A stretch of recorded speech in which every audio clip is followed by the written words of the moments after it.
Sorry, go on. I hit streaming instead of recording. Oh no! Oh no. Well, This is why I asked. Fuck. Okay, It's so okay. well, It's oh well. okay. Well, I do think that Picato at least has a recording feature where it saves the thing.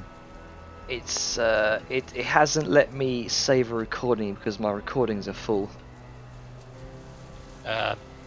Well, they're all sure. on the Dropbox, so maybe delete some and then it'll let you. Well, no. Like delete some Picato ones? I am. Yeah, I'm going to delete some Picasso ones. So I am recording now. Okay. Well, either yeah. way, people Either way, will next Bellum's time. looking at the cave and is just sort of thinking like, yeah, you're right there. Alright, I'll try and get this back in. I can do it. You're good to drive? I mean, with that little trick that sister showed me, I'll be able to at least be able to do this while I have to reheat. Alright, I'll guide you in then. And with that, Neil hops into the driver's seat and starts to do her thing. Okay. So it doesn't take much of a journey. It's only 50 feet. So you do get to the shallow cave. It's kind of shadowed by these kind of lightly dusted spruce trees.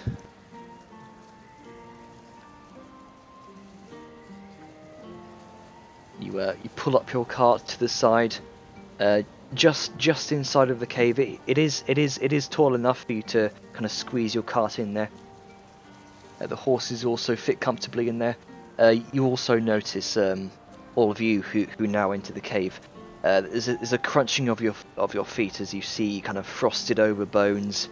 These what looks like not quite a bird's nest, but some sort of gathering of comfortable material for some sort of creature that's been left here.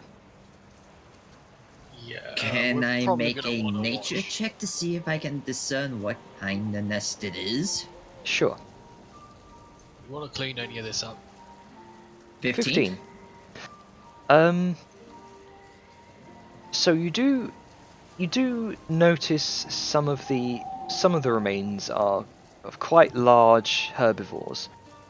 You do see what look like chippings, kind of other chippings of bone that look like they're from very, very large deers. You also see brownish, kind of greyish fur off to one side. Probably the long, very, very old sheddings of what creature may have once inhabited this place. These look like you kind of pick up a small clump of these old hairs, kind of sniff them, and you get the scent of a bear. But these are very, very long hairs for a bear. Huh. If I were a guessing girl, I would probably say dire bear. Make a survival check. As I sniff again, like lick it. You don't catch any other kind of scent, but you do see large prints in the ground that have been frosted over. Yep. That's a big bear. Right? You don't know. Prints are big. I don't know. I mean, the nature check kind of influences your guessing more than your survival check does. It seems like it may have been a very, very large bear. So... Oh, what color is the, tuft of hair? Very, very dark brown to black. Huh. With kind of like greying tip. It fades up from like a very dark brown black to a grey at the very end. Huh. Caper. cave bear. Maybe. Cave bear. Whatever this cave bear was, it was very, very large. Well, it seems to be gone now, but maybe we should post a watch just in case, because I don't want to get woken up by Big Bear. Jenner, Yes. how much space is in between the carriage and the wall of the cave? Is it a tight fit? Is it, like, you know, enough for a bear to get through? It's the whole cave in and of itself is about it's about 20 feet in diameter, I will say. The cave entrance, the small tunnel that kind of leads you down here, is about it's about 10 feet wide, kind of 10 feet up to the ceiling, and it goes in for a depth of about 20 feet. And how big is the cart again? The cart itself, I will say, it's about 8 feet tall, about 8 feet tall, about 5 feet wide. So it would be difficult for something to get past this, is what you're saying? Not at least without, you know, having to move it or make noise. Yeah. Well, Or perhaps it's we a should bring horses. perhaps we should bring the horses inside. Yeah, it's a bit of a Yes. tight fit for the cart, but you can make it in anyway. Yeah, let's get the horses in and just block the hole up with this. Because honestly, we all need a fucking rest. Yes, we do. Especially those of us who got hit by rocks. Yeah. So, guess we clean this place up, all the bones, and get the horses in, and there we go. Sound good? Mm-hmm. Right. Melon's gonna go back to trying to get that fucking tarpaulin on. Okay. Neil Make will it- go- make He's another got half of it dexterity done. check. He's determined to try and fucking do it. Make Neil will another- do her best to help. All right, make a dexterity check with advantage. 21, yeah! 21. So Hit roll you with the save. quite easily get kind of piercing the tarp through all of these kind of fractured these fractured splinters in the back of the cart. You do manage to kind of pin the tarp onto it, and it seems to block out much of the cold air and the wind. Well, I mean, it's That's basically, better. I get what you mean. All right, yeah, fair enough. I mean, he's the perfectionist, he's gotta do it right.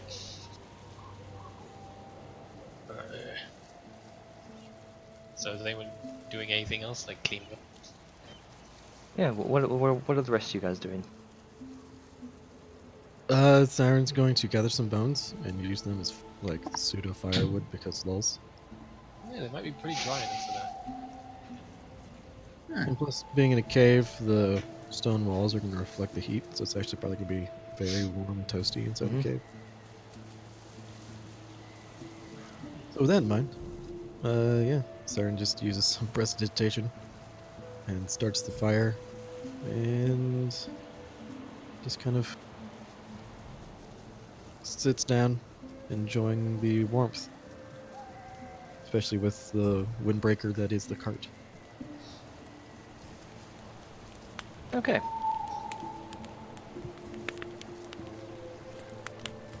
Right. So, if no one else is going to do something, I'll need watches here. Wait, sister, as much as it pains me to say this, can't you raise something using these bones to keep watch for us while we all sleep? I mean, I can. Just kind of gonna look from Nero and slowly look over to Salyu. Sao is a bit dozing off already, but still sort of looking back at Balthazar just like, what? Yeah, we all need to rest, and it would probably be the best option right now. So I got no problem with that plan. So just drag yourselves, your tokens on there for, Oh, right, for yes. what are you going to do for watches? If we do decide to even do one. Mm. Just pop myself in. Nope, that's...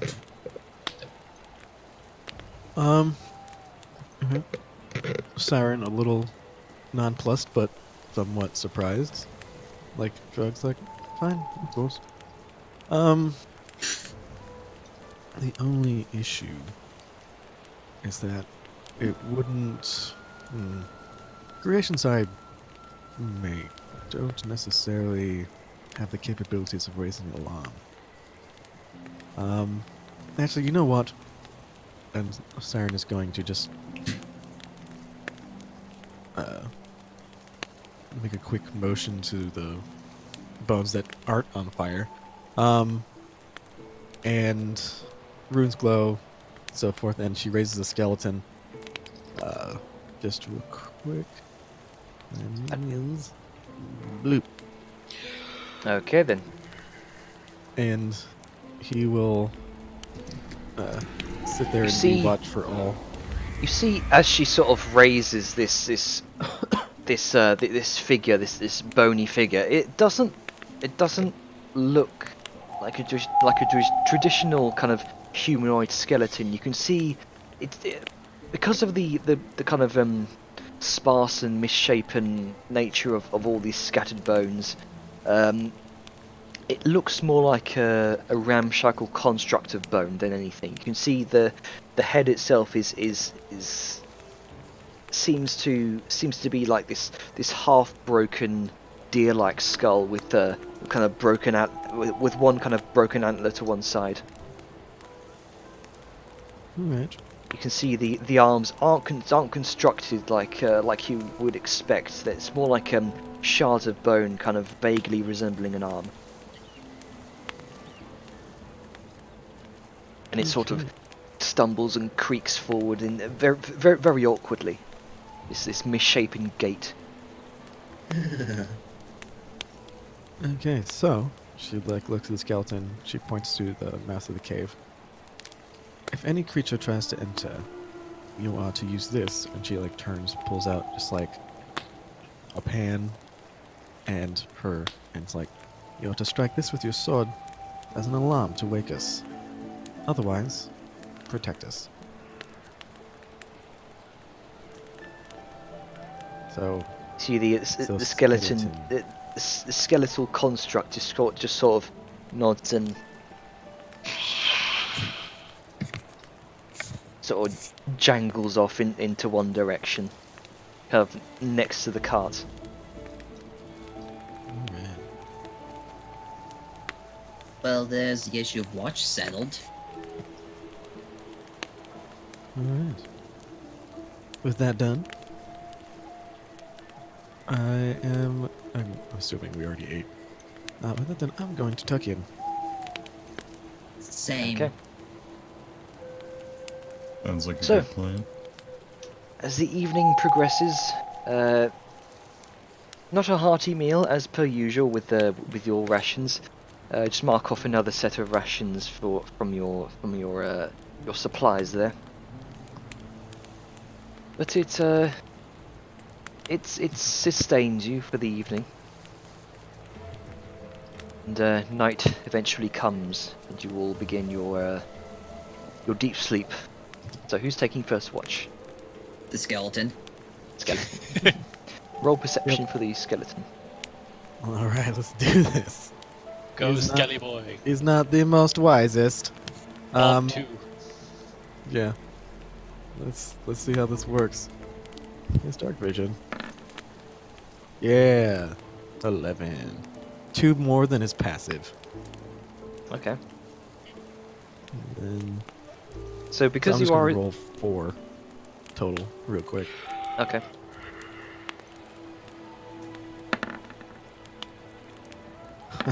Roll the nat 1. Fantastic. Okay. Oh my god. So we'll see what this thing sees once you wake up. As it stands, the watches go by uninterrupted, and you all eventually come to there's the kind of the hazy white light from the kind of the sunlight reflected from the snow outside, kind of seeps it into the cave. You all come to consciousness. It's a bit chilly, but thankfully the fire has kept you warm for the night.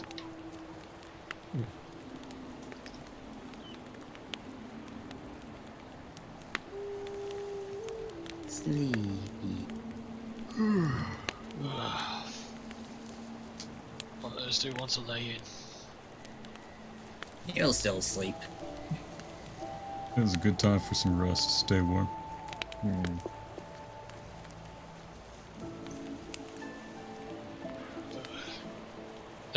Nero's asleep, but is Sao awake yet, or is she? Sao is... Well, I won't say big spooning Nero, but there's an arm Slight around spooning. her. Isn't she like sandwiched? Very much so. Oh dear.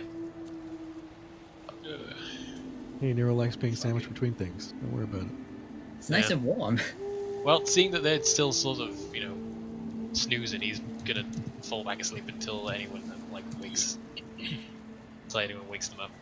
Siren Whether sets him Nero on fire. waking up, Sao waking up. Uh, You can't set Vel on fire without saying Sal and Nero on fire. Totally can. Just have to start at the backside.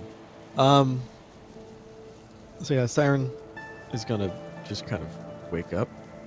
And I'm gonna grab a brush and put on a little makeup. Also, so Siren basically just kind of gets up. I'm assuming, since we're inside the cave, that we did need to use the tents. So yeah, Siren's just kind of gonna get up from her bedroll. Just gonna stretch, go to the front of the cave to see how the skeleton's doing, how the cart's doing, if the cart's still there. The skeleton's still well, the skeletal construct is still there, still eerily kind of standing still, just watching.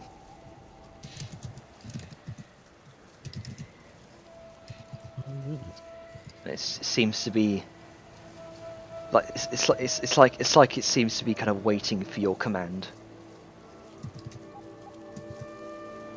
or whatever your next command would be.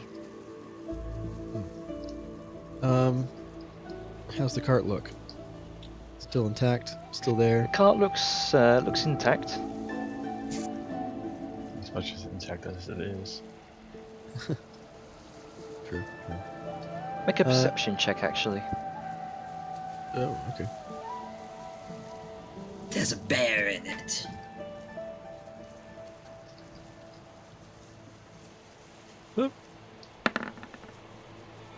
I'll take that nat 20. You do see, You see everything. the blade at this. You wanted to carry a blade, yes? Do what? Huh? You gave it a weapon, didn't you? Oh yeah, I mean it already, like yeah. Yeah, like, yeah. It, yeah. Yeah. So you see on its kind of jagged-looking blade what looks like blood. You can see on the across the immediate the immediate snowy area surrounding this cave. You can see what look like small paw prints and a trickle of blood kind of leading off. And the skeleton's just kind of standing there to kind of draw a get going.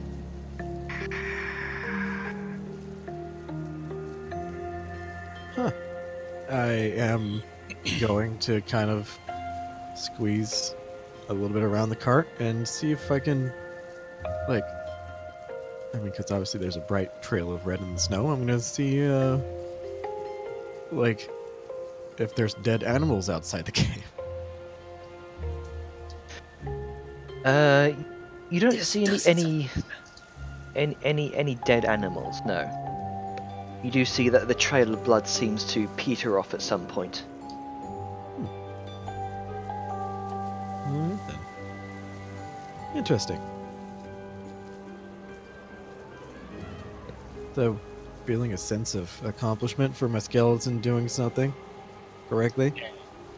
So I'm just gonna go back and sit down at the fire, enjoying a early breakfast, or I guess just a proper breakfast. Okay. And it's just gonna let everyone else wake up on their own time. Okay. So, I will say by the time outside 10 in the morning comes around, and by this time I would imagine you were all kind of stirring awake from your sleeping.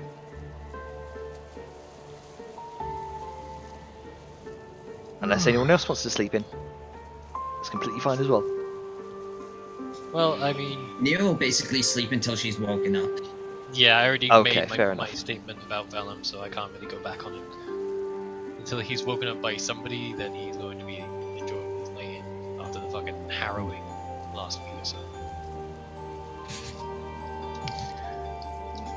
Sao is not so much as just gonna lay in, it's just gonna just lie there enjoying the fact that she doesn't actually have to literally just wake up and do shit. Yeah.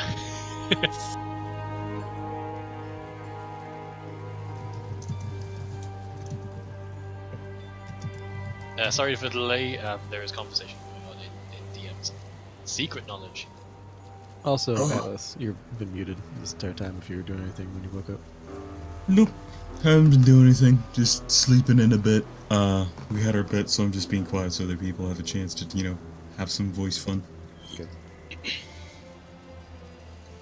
I sent you a message, January. It's just keeping you Oh. updated on. Okay. Alright, okay. Anyway, but yeah. What are Balthazar and Siren doing now at Grunka? What is Grunka doing? Balthazar is sleeping in like a motherfucker. with all- Everyone's just like, fuck it, we're taking a day. Yeah, it's just Okay, uh-huh. so Is 12. Grunka doing anything? Because I haven't heard. Sleep until like 11 or 12. You're just probably starting a fire or something. Yeah. Okay. So easy enough to do. Begin to start another fire, as the last one has burnt out. Roll a dex save, Willem. What? Not starting the fire on me. Oh. Yeah, I got a tinderbox, so I can do that easily. But also, if people are sleeping a little too long, Siren's gonna do something about it. Because, if you're going to sleep and maybe an hour and a half, 2 hours after the sun sets, an 8-hour quote-unquote long rest. Yeah, well, Siren's not gonna let basically people the sleep way I'm until saying noon. it is, it wouldn't be like It's not past completely noon. just sleeping in. It's not Yeah. 11 or 12. He'll be getting up and preparing, but he's just gonna be exactly. lounging It in would his definitely sack. not be past noon. He's resting. He's not necessarily asleep. So he'd be awake probably around 8. And at that point, he's just kind of lounging in bed and be like, no, I don't want to put my armor on. I don't want to do that. I want to just rest right now. Let me have a moment. No, yeah, that's fine. You're But, like a people are, bunch of neats. sleeping in. I'm just like, But yeah, that's the situation. And again, I've already made my statement about Vellum Okay. waking up, so I can't go back on. So by this time, around 12 about 12 midday here, we're all still kind of resting from the from the week's harrowing experience. Vellum's gonna actually get up because obviously can't sleep forever. Get up, just climb out of the bed, and stretch. Oh, fucking hell, that was good. Yeah, by this point, Nero would be starting to drift to being awake. Yeah. So comfy. I did. Thank you for the help. Well, seems smart, so...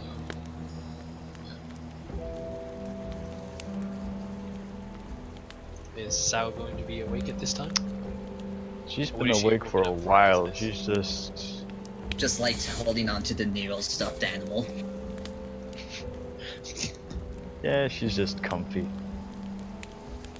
Alright, suppose she get dressed. Then he's still gonna go about the usual routine. Unless anyone wants to talk about whatever. Nah. Sao is just gonna let go of the Nerold and just get dressed and get something to eat because she's probably real hungry. Oh yeah. Okay. Once he's dressed, he's gonna head out to the town hall, but besides that, yeah, Time for food. good time. So, what are you going to do for food then? That is a good question. We've got a lot of preserved foods, right? Yeah, we have a shit ton of rations. Okay, that's good. All the rations. Who's cooking or distributing? I mean, Siren already had It's a at these breakfast like moments 5 that I hours miss ago. Orngrim. Yeah, I yeah. can They've try got to, some rocks, some bread, and some dried mushroom. meat. Here's I a can 5-course meal. I can try to use my alchemy kit again to make us some being. That's an unusual use of the alchemy kit, but You let me do it before. well, yeah, true. I'll allow it. Time to make protein paste. Mmm, tasty. 19. So, because your alchemist supplies aren't meant for cooking, but you do make do with utensils you have. You kind of light a fire, get small kind of glass jug. You do kind of bit of water in there. You do boil some of these rations down into like this kind of rudimentary soup like concoction, almost like a stew. Something I call like it work. real gruel. Doesn't- Would it be doesn't- a similar thing to workers' gruel? Yeah, it doesn't look the most appetizing thing, but it does warm you. It does warm your center, and it's filling. Ah.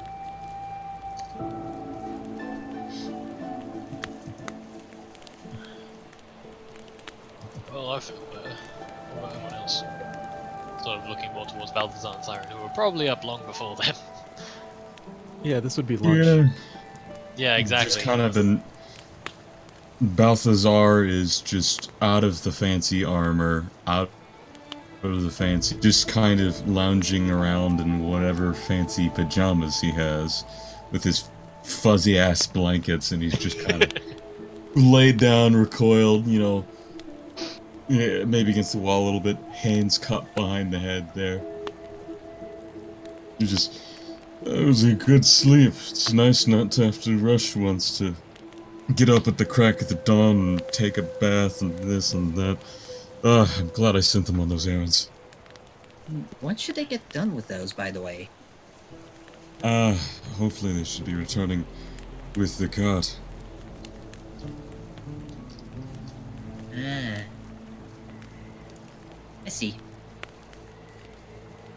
It was expected to be about a week after we would have arrived.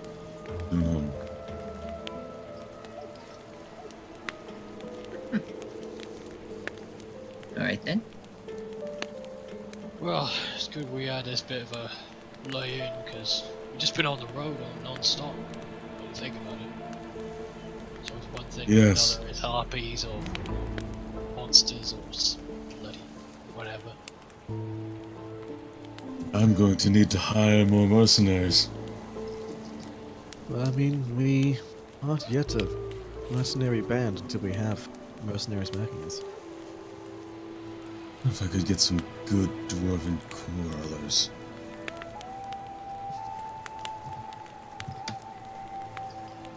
So, the morning continues. You are now into the afternoon. It'll be Right, about nice as this dead cave is, we should probably get going. Yeah. okay then. So, you begin to prepare for the next leg of your journey. You gather yourselves, your sleeping bags, your rations, your tinderbox, All the your alchemy stones I would supplies, need. everything. Yep. You'll gather it, put it back in the cart. You will kind of file back in, kind of peeling back the tarp that Vellum so handily, kind of rudimentarily implemented as a pseudo back door to this ruined With Nero's help. caravan. Yep, Yep. with Nero's help. I got put on someone's shoulder. And with that, Nero kind of hops back up into the driver's seat. And you kind of inch your way back out of the cave. You are eventually set on the next leg of your journey. Off we go. I point out to whom it may concern the small prints in the blood. Yes, you do pass what looks like there was some sort of struggle here within the snow. You can see patches of blood red, which then kind of trails off into the snow bluffs beyond. Probably some predator that has gotten a prey. Possibly. This whole place seems to be filled with death. Wouldn't be surprised. I mean, it is the wilds. Nature is cruel at times, but it works on the principle that is the strongest. You can see this construct, this bony construct, kind of shambling behind the cart. It looks like it's dropping behind. Oh, but he has good speed. Actually, how fast are your skeletons? Skeletons are 30 feet of movement, I think. So dash, Okay. approaching 60. Oh, okay, He's so a lim- so he's a so light, nimble boy. so they can pretty easily catch up to the cart. It's a little bit unnerving to see this strange construct kind of shambling alongside of the cart with this awkward kind of lopsided asymmetrical gait. But he keeps up nonetheless. That thing can really move if it wants to, can it? Mm-hmm. You keep Alright oh, go ahead. I was just saying alright then. That was literally it. So, you continue on your path down this ravine. Eventually, a few more hours, it does eventually kind of open up. And you can see now, for the first time, the Jorthrost proper. Is there an accompaniment, or do we use theatre of mind? Hey, there we go. Majestic. A great valley of powdered white sits before you, extending for miles and miles around. You can see great forests of snow-capped spruce trees flooding the landscape. The white haze of sky causes the mild fog to obscure most of the valley a few miles off. The road here is partly obscured by a fresh layer of untapped snow. You can see all around the very first flakes of gentle, silent snowfall, accompanied by a slightly chilly breeze. For all intents and purposes, a veritable winter wonderland stretches out before you, and you can now see. Well, what you can see of the Ghostway leads you to it. I don't like the cold, but that's a hell of a sight. Yeah, So really? looking off into the distance. Sao just nods. Sometimes I do forget how nature can change so much. I'm used to so much green, and now everything is pearly white. I completely understand what you mean. Shockingly different. My time spent off in Ragnarok. On the whip of fire, you would see things just like this.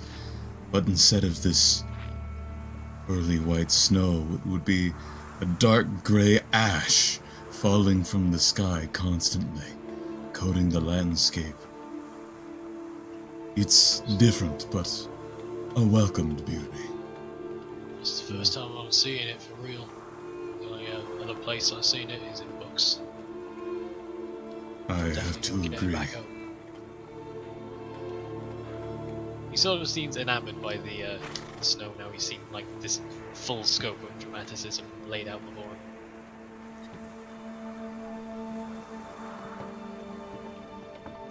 Beautiful as it is, it's damned cold.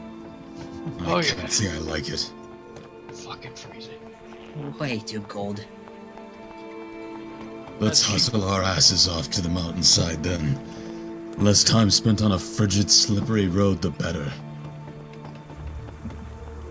What? Agreed. You're afraid your hoofs might slip?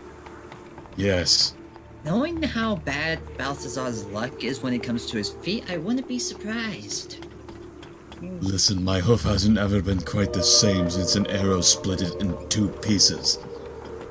Forgive me for being skeptical about walking on something that could break a horn. I'd hardly say you got your foot split. It wasn't that bad, don't be dramatic. You can sense a sort of You could see chiding the tone artery in in voice. the bone. You're right. Of course, it wasn't that bad at all. I By the way, mean, if you were missed it, able I to said- walk I off. said he has a chiding tone in his voice. He's in. Oh yeah. Yeah, he's continuing it. After all, it wasn't so bad when you were impaled through the chest. You could walk that off. Well, when I got But don't let me catch you yeah, complaining the about shoulder. anything less. Yeah, that was actually a problem. I'd like not to have that happen again. Some shudders a bit. Or You don't say. Well, Well, I think it's too damn cold for that here, and it's too damn cold for me as well. Yeah, let's keep go. going then. Okay. So you continue down the path. Stubborn cotton change. Okay. So you continue on the path for a good 50 miles or so, spending most of the way witnessing the almost serene beauty of this spruce forest, kind of frozen in a moment of perpetual white. You hear the occasional bird calling through the trees, though it would seem most of the wildlife here is absent for the winter season. The forest itself kind of flanks you on both sides, high upon the snow-dusted hills and the rock formations, funneling you down into the Jorthros proper. For those of you who are on the outside of the cart, make a perception check. I'll say Velen would have been out there. He's enjoying the view while he can. Okay.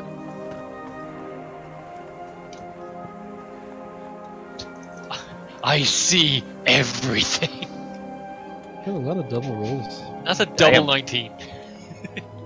So, Vellum, Yes. you do see what looks like a black shape up on the hill.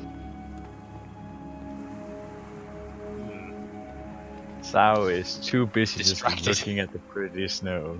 Mm-hmm. And as you look up to see it, Vellum darts back into the forest. Did I catch any kind of shape? It was quadrupedal. You also saw fur and a tail. Oh dear. Was it long fur or short fur? Can I tell? It was long fur.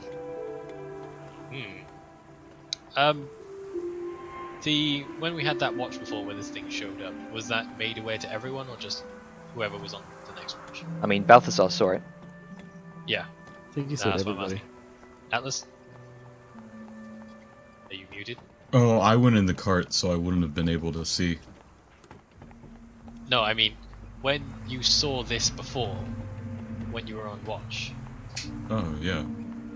would you have related to everyone? The dark figure that had been watching, that was quadrupedal. I almost said quadriplegic, like fucking Jenner did. The quadruped. Don't worry, I'll make it that way. I said quadrupedic. Yes, that thing. But yes, you called Um, it right? Or A just- quadruped. yes, I did. Sorry, I meant quadrupedal. That's it. Yes. Quadruped. Vellum's just gonna sort of keep his eyes on that point for a moment longer, just sort of processing it. But he's gonna lean in to like pass the tarpaulin. Valve. Yes, what is it? Is he's just like adjusting one of his horn bangles? You know that thing you saw a few nights ago? The shadow with 4 legs. Yes, the fast bastard. I just saw it up on one of the cliffs. You're right. Well, it makes sense, it stick is a around. fast bastard. Yeah, you're right on that. It didn't stay for long. It was gone before I even looked. It had long fur though, and it had 4 legs. That's all right. Should be careful. Because of your 24 roll there, you did see a snout. It's got a snout too. Can I make a roll based off the description to see if I can tell what it is? Make Okay, so an idea. make a nature check. 11. 11. I mean, probably some kind of animal. It's a broad description. So Yeah.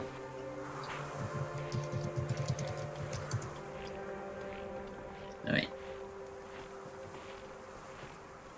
Onward we go. Okay. Vellum's obviously going to make everyone aware of it, but Yeah. he was sort of confirming with Balthazar who saw it first if it was the same thing. So, Yes, You- everyone's. You He's going do- to be a little. Nope. He's still enjoying the view, but he's going to be a little more cautious and Yeah. sort of keeping an eye out now. okay. So I will say for the remainder of this journey until nightfall, make a perception check. Is Everyone? this for watches or just a general perception? Just a general perception check. You said you were keeping an eye out. Oh, right, okay. Just wanted to be sure. Actually, no. Hang on. Sorry, I'm gonna. Yep. Well, I mean, you don't see anything anyways. So. This as well. Yeah, fair enough. I was gonna say because your 24 was because of that 24 perception check. That would have been your kind of perception check. Oh, that for- would have for- been it. Okay. Yeah, yeah. Still, so eventually, you do spend most of the day kind of traveling downwards into the jaw thrust, and eventually night does come upon you once again. Once it's like evening time, we should probably like start looking for another shelter. Yeah. Speaking of which, So, the do you wanna do hills, what we did the last hills, time, or just the hills do eventually kind of level out as you hit this the crossroads here. around this area? Would we have seen anything on the way? Like, did we pass anything that could be used as shelter? You didn't see anything, no. However, what you do see, with the kind of the sole the sole light kind of illuminating this crossroads throughout the ever increasing cold of the winter darkness is a lantern held atop a signpost at the crossroads here. Nice. How far away are we from like the crossroads part of the crossroads? Like, is there a sign? You do see some signs as you approach it. One is well, there are 4 signs pointing to the west, one to the north, one to the east, one to the south.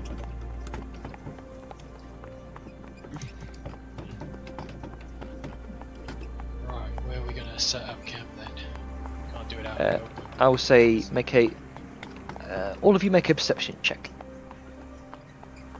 We can say my 11, is that because Yeah, rolling yeah, against that'll suspicious. be your perception check for this. Nope. Sal finally pulled herself together. Jesus Christ. Man, I'm in the cart adjusting my fucking bangles. Shit.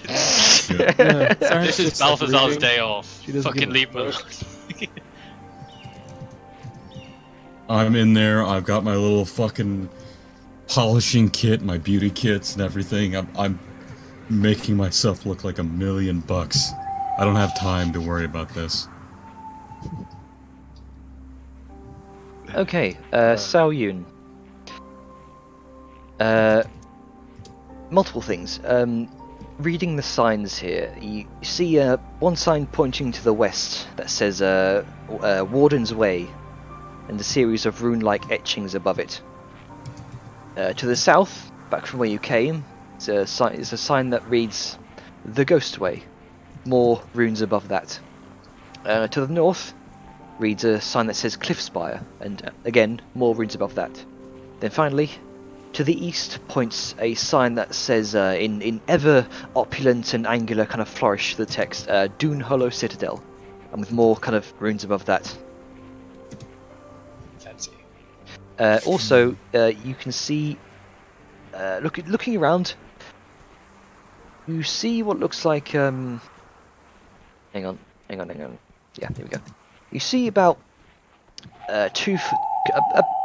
about 200 foot to the southeast off the side of the road in a clearing within the spruce trees, up against a cliff face, what looks like a stone ruin. There's once probably some kind of building, but it's hard to tell from this distance. Go check that out.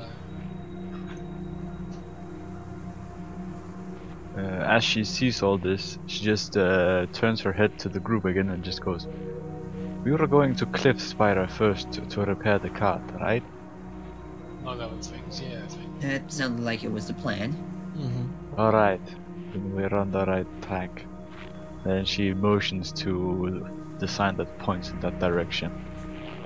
And if anybody else is curious on seeing the sights here, there's a ruin further up ahead. Then she then points to the ruin. Does it seem like something we can use for makeshift cover? Probably. Set up.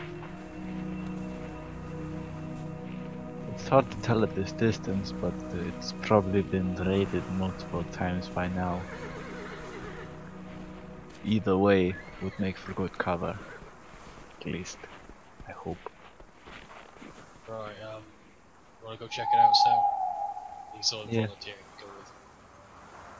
We can check it out. Okay. Anybody else want to come? I'm always good for a dungeon delve. Could we possibly... I mean, if we are going to go and check like that, I would prefer all of us go together. Last time we scouted ahead, you did not escape quite so unscathed. Fair point, Siren. Alright, fair enough. Let's go then. Alright, we steer the cart towards the ruin and Okay. check that out before we heading to Cliffspire. Yeah, but Alright, I hate to say this, but I think I have to dip out now. right. Oh, right. Yeah, because I got called into work because so many people have quit. Fuck. Yep. So I'll see you guys around, and I'll watch the VOD to see what I missed. Okay. Yeah. You're only missing like 40 minutes of this probably going to be. Alright. Bye. But See ya. Bye. Bye. It's Seems all- like it's Nero all is on comedy. cart duty for now. she is cart time. So, as you kind of move on your way towards this ruin, you approach. It looks like it may have once been a church or some other place of worship. But even in its own, its kind of its old decrepit state, you can see very angular architecture, similar to the type of stonemasonry you encountered within the tomb of the shamed king. The ruin is partly crumbled. There's a roof that, for the most part, shelters the inside from the snow. But parts of the walls have long since toppled over and crumbled, kind of leaving gaps and letting the snow kind of bleed in from the outside. The floor, but you do see on the inside, kind of through some of these gaps in the walls, the floor remains relatively untouched by the snow.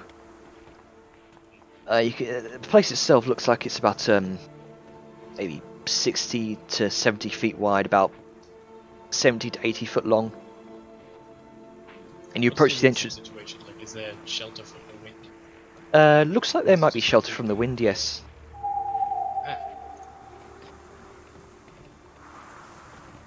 Well, it looks alright.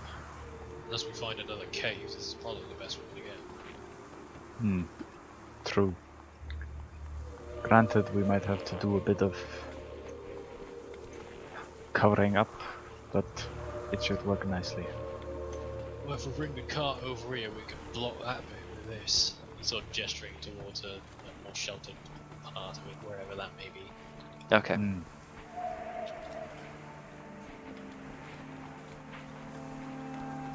I don't know if they were like, yeah. So they Yeah. were there. So how about you? There are what look like I will say that the kind of the ruin itself is in this sort of like bowl-like formation within the about a few like hills, kind of reaching up about 5 feet, kind of surrounding it on all sides. You can see what look like a set of stairs that kind of go down into the bowl, kind of approaching what look like 2 ruined stone pillars, which marks the entrance to this ruined temple.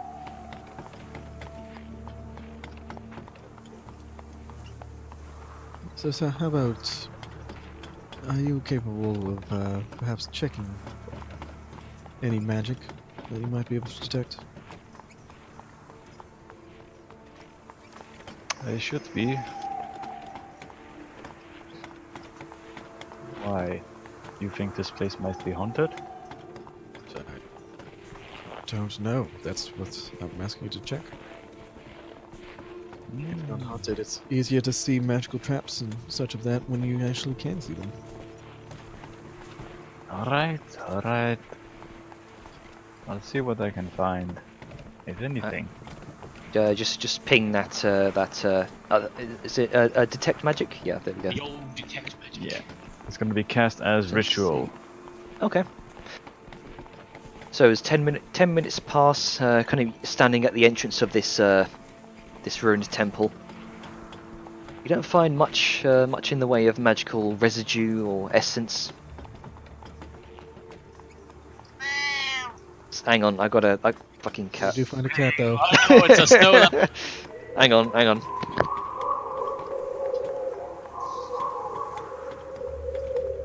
If that cat didn't show up so often, I would almost be tempted to say like every time it meows, there's some sort of animal attacking.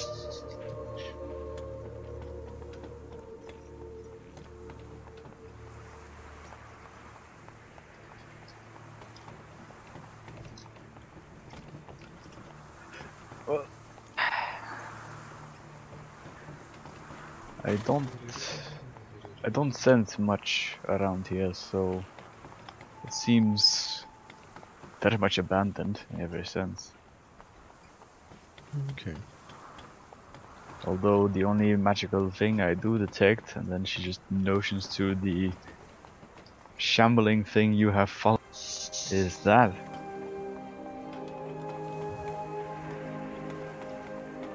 So we're on clear then.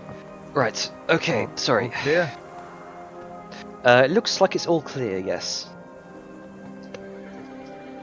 Alright. Just an hour character point. Jenna, like after this night, I feel like it's probably going to be a good time to call it, because Sure. it's already almost 1:30 now. By the time we finished up the night stuff, then Yeah. yeah. Yeah. Alright, cool. 'Cause I know you like Uh, ending things on a narrative. But while everybody else is sort of setting up camp, Sao is gonna scout out the accessible church parts and see if there's anything that is either out of place or leads to somewhere else.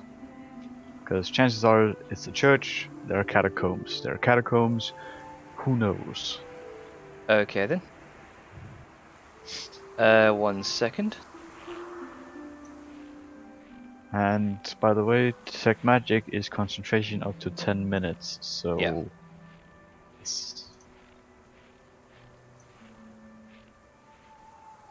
I love the fact that I can ritual cast shit. It's awesome. Dude, rituals are kind of fucking badass. Oh yeah. One of the main awesome things about being a wizard. Yeah, I mean, I love the fact that I just get ritual casting because it's just like, oh yeah, I can do this without using a spell slot, and it's like, yes. Right. Sorry, I'm just trying to gather my notes. It's fine. You have literally a lot of notes to go through each session, so. Plus, you can only prepare so much ahead. Yeah.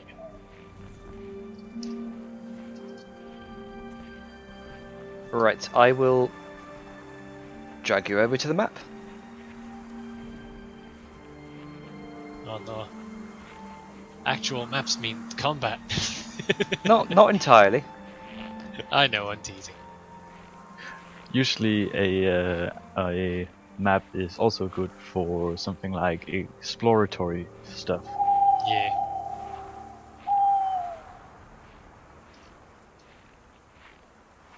Oh. One day we'll see. Darkness. It's sorry, visiting hang me. on, hang What on. did I see? Oh, where's that? Where is it? Where is it? Where is it?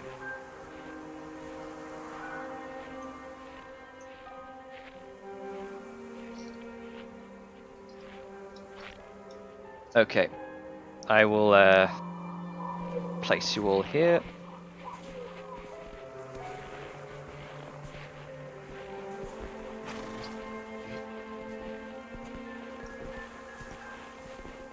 Nero's going to be there, Grunk is there. Da-da-da.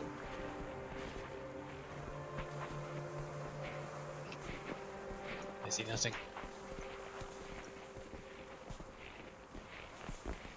Okay, why is that? Statement. Oh my god, it's the badgers, they're back, they've taken our eyes. Leaked games.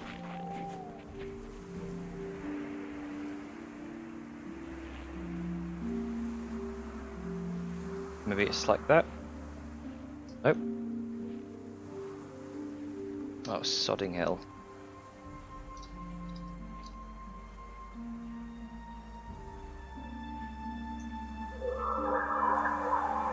Spooky noises.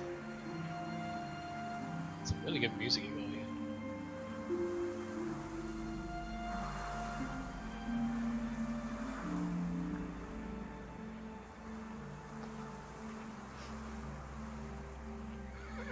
Okay, I don't know why this isn't fucking working.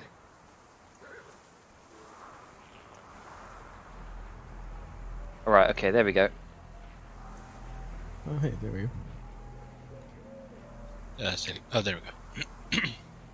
Hey! I can see! I can fight! Yeah. See. This there's looks the guy. interesting. There you are.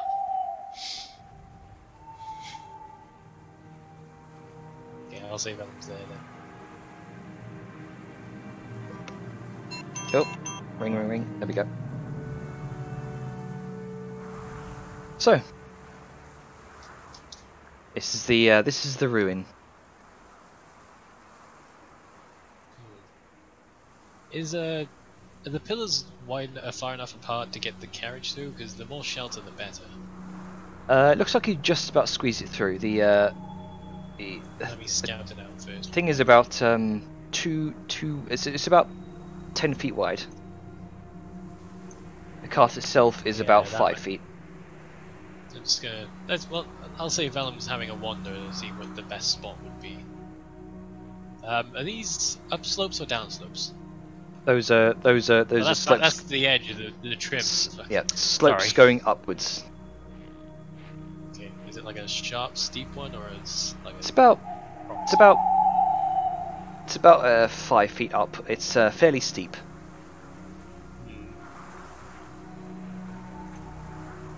Right, well, if anyone else wants to do anything, go ahead. I'm just going to be looking for the best, most sheltered spot to put it, wherever that may be. Sao is, as I said before, gonna try and have a look around. Yep. Okay, make a perception check. 20. So, Proficiency. Yay. you multiple things here. Through the darkness, as your dark vision adjusts here, you can see what looks like a fountain resting in the centre of this tiled floor. It's long since frozen over, giving the apparent age of this place. It's also probably stagnant. At the very back of this ruined temple-like structure, you can see the remains of what look like probably a campfire surrounded by multiple rocks with with kind of flat tops, likely bits of ruin repurposed to be used as like seats around the campfire. Looks like this place has probably been often used by travellers. The wood itself looks recently used, and the stones surrounding it look a bit charred. One of the main things you notice, however, is this dwarven statue stood at the very end of this temple structure. It looks like it seems the architecture makes a point in framing the figure to make it stand out. The figure is squat, stout, with this magnificent braided beard, kind of braided in all manner of patterns. He holds this square shield with this pointed bottom, and in his other hand he holds a great sword. The armour of the stone figure, much like the building, is kind of angular in design, engraved with these opulent runes and filigree-like designs. And then embedded within the helmet, which covers most of his face, is this stone imagery of a gem, kind of geometric diamond shape. And the figure stands proudly, as if watching over this place like some kind of protector. So this figure seems to be central to this temple here.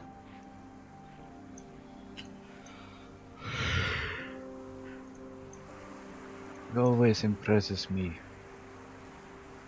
Carving stone like it's soft sand, but still holding its shape.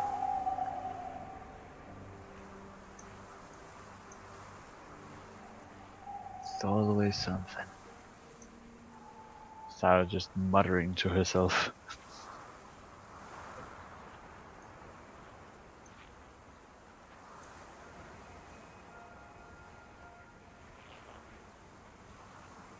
Anybody else want to do some shit?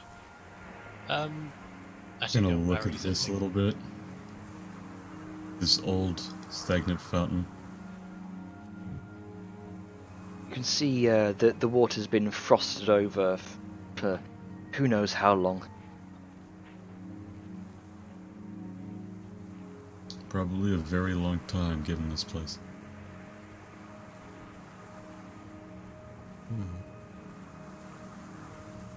Balthazar will reach into his bag and pull out a copper piece hold it, and after a minute, flick it into the fountain. Ding, ding, ding, ding. And it settles against the frozen surface.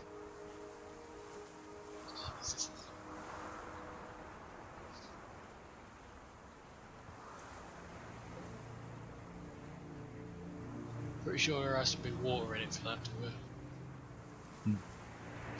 It is Sorry. about the tradition.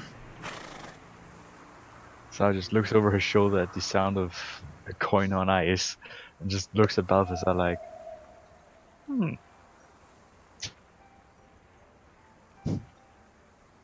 Quick question, what direction is the wind blowing? It's currently blowing to the, let's say, You can just use standard cardinal directions, so definitely. yeah, hang on, it's currently blowing this way. It's blowing to the up.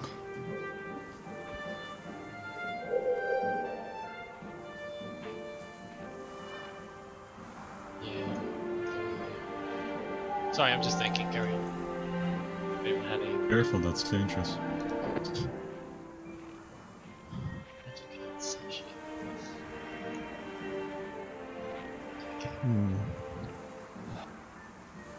Does do the ruins only go from, like, the bottom down here to the statue?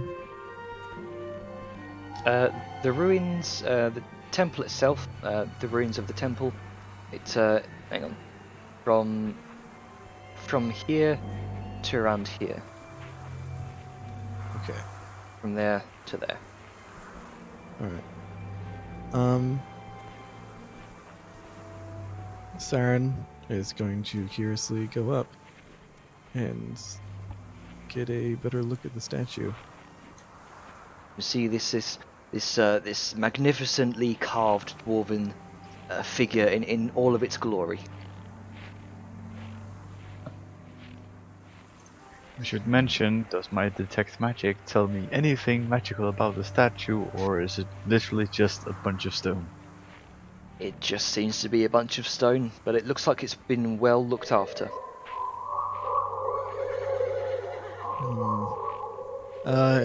Any... Creepy noises.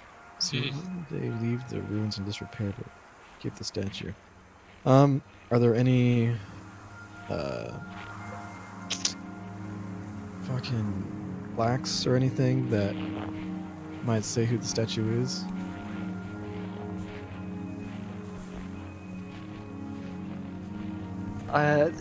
Make a perception check.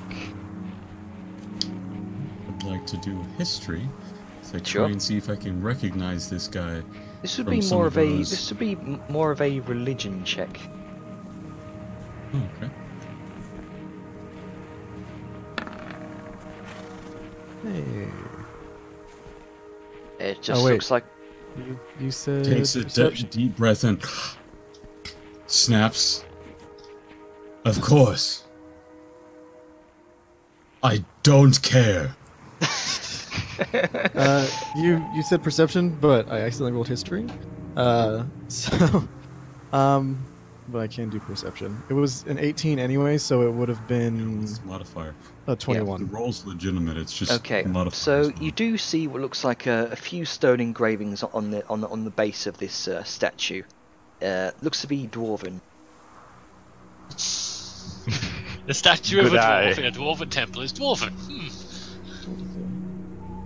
Hope you speak Dwarven. Does anybody speak Dwarven? I'll check. Sal sort of thinks to herself a bit. No, I know a few words that aren't written. I mean, to be fair, Siren. Oh wait, shit. this- I yeah. do know Dwarven. Yes, you do. I don't know it, no. You recognise this as Dwarvish orc, yeah. You know a lot. Shit. you.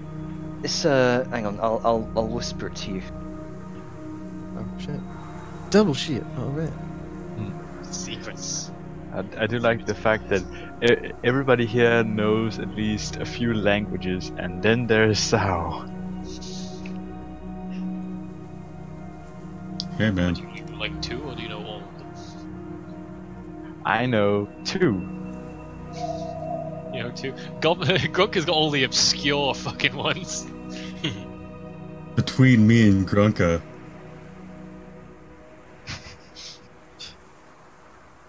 Yes, I'm the only one who can talk snake. Excellent. Snarky. Yes. Shut up, Voldemort. Parcel tongue, man. That's racism. No, it's not racism. Racism would say no nose allowed, you know? No no-nos. There you go. I mean, that's racist. To be No fair nose? to No be fair nose. to Sao, the only reason she actually knows trade tongue is because it's common practice. It's like knowing English nowadays. Yeah, more or less. English or Spanish, at least. Or Chinese. Chinese is the popular language. Hmm. Though English is the most popular within trade. At least international. But that doesn't fucking matter. Because this is D&D. Thunder. D&D world. I guess it can be helpful there you go. as like a grounding. So much secret information.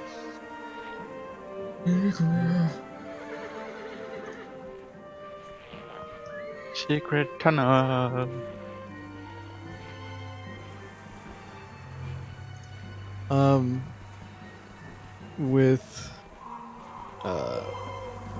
With that, Siren just goes like, and she wants to kind of look at compare this guy and like the kind of look of Sir Douchey Zombie King.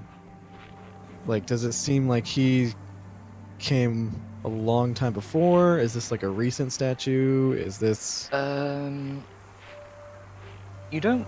I will Okay. say. I was going to say roll a history check, but you already rolled history, so I will take that. Well, that was the perception. That was the accidental history. Oh right, okay. So just make another history check then. Roll even better. Except that is... Spooky noises.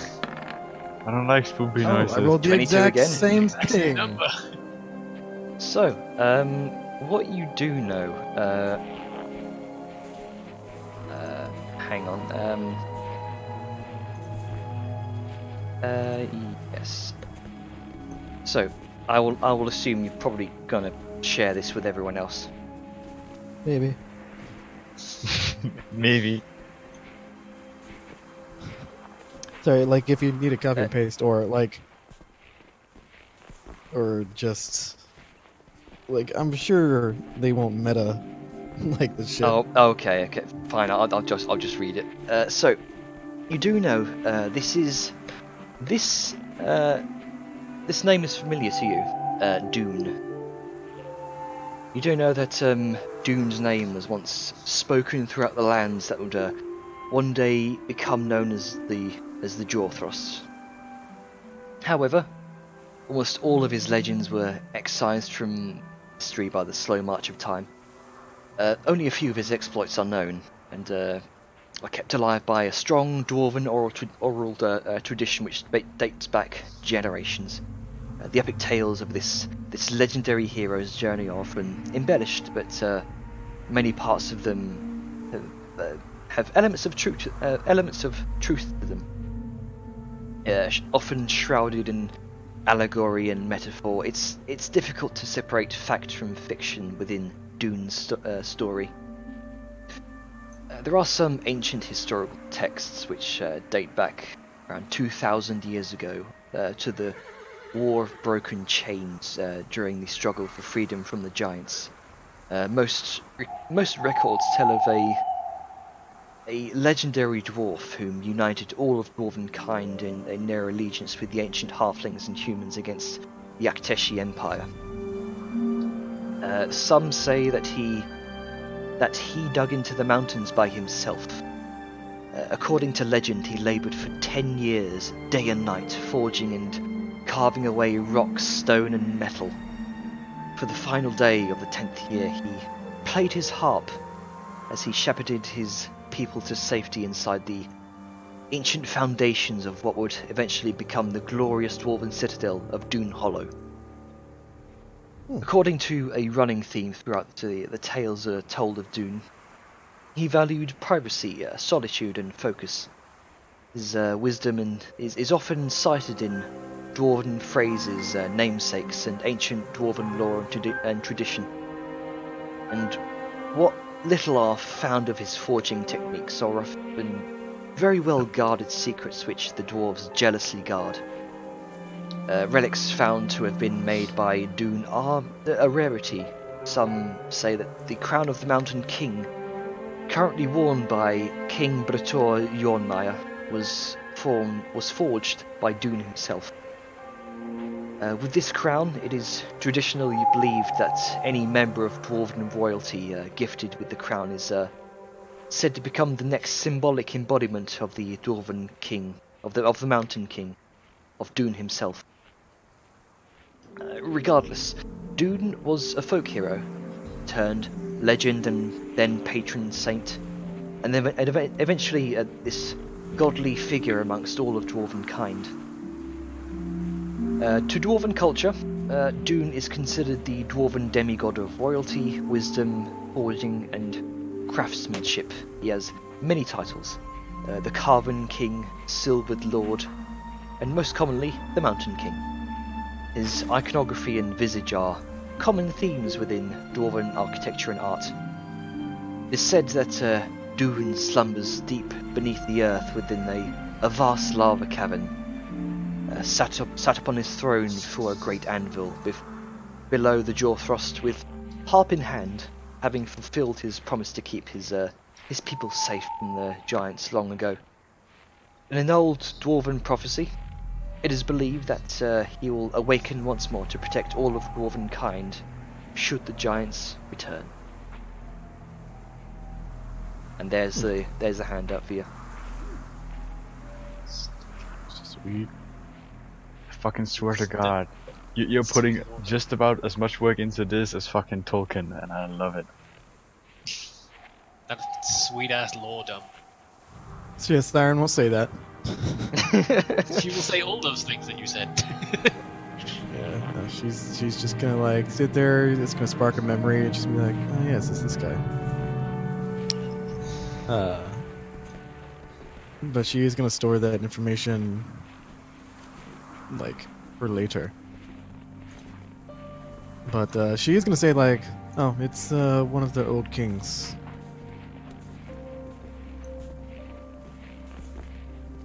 It's the king, the dwarven king. I mean, they don't know that. Yeah. He's not Well, currently. it's not He's like, he's down like in the middle of a lava cave, like probably dead or something. I don't know. Magni Bronzebeard style. But yeah, this is like old dwarven history though, right? Very, very old. Very old. Okay, then yeah. He's one of the it's one of the dwarven kings, one of the first. Junior, Yes. since I can't control it, can you move the wagon over to like here, but like Yep. vertically? Can do. So I figure this is the Do, best do, do. spot to Okay. get the most shelter. We'll So say- prop that weight, and then it's blocking. I'll stick it about here. The horses will. will. Oh, a little further up. There we go. There we go. That's good, because then we can sort of stick everyone roughly here, and then Yeah. some of us will be in there, so it's all covered as much as you can in this. So sort you of settle climate. the horses around here. We'll say. Horses are the early warning system, along with Mr. Bones. Worrying about wind like a plebeian that doesn't own a tent. I'm in the wagon, but it's still fucking cold. Wind chill Well, yeah, will yours kill has a you, man. hole in it. I completely agree. That's why. Fire! Setting lost up a tent. tent I and sent you a then thing, by the way, getting Jimmy. blown away. setting up your lavish, gaudy tent and just watch it blow You know, away a in the bigger wind. tent will catch more wind. That's why it's a small two-person tent, but Yes, it's a nice small tent. Just for a note here, the wind, for the most part, since you are surrounded by, off the map here, you are surrounded by trees on all sides, so the wind is rather mild. Still. Vellum has heard stories, Yes, like when he wind was chill planning sucks. everything. Yeah, he's heard stories that is like, wind is dangerous in cold weather, so don't fucking let it Okay. get to you. That's why we have a tent. That's why I got a winter tent with furs. Well, he doesn't know that, so, like, he knows basic survival info that he's learned through word of mouth. Ah, So this yes. is how he's thinking it's going. What So time I of would night? set You up said my night was- camp. It's My it's tent. it's coming over to nightfall now. Yeah. Around 9 o'clock in the evening. Right. Everyone's satisfied? 'Cause I think we're probably wanting to get some rest now. Sort of looking at the sky. Where you can't see the sky, it's covered by roof. Well, Albeit looking half up, collapsed as if, roof, as but- if looking at the sky. Yeah. Very well. It is about time for rest. And I will set up my tent. You take your carts. Already done. Nero, Very good, will we you got be cover joining behind us? it.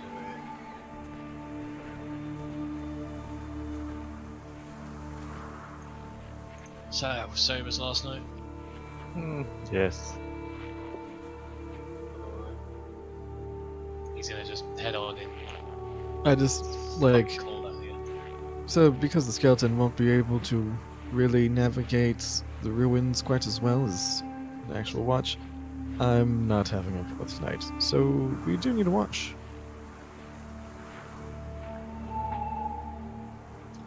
Okay. So who's doing the watch? Knick-Knack's not here, so Nero can't. Oh, by imagine the way, Bob who's can't. just for the remainder of this, who's taking control of Nero? I can do it All right. because I still have power over Nero's token for some reason. So. Same. Laziness. Yeah, see. Suddenly, Waluigi. Right. So who's setting up what tents where? I think it's only the one tent, isn't it? Because Grunk is going to be wherever Grunka is.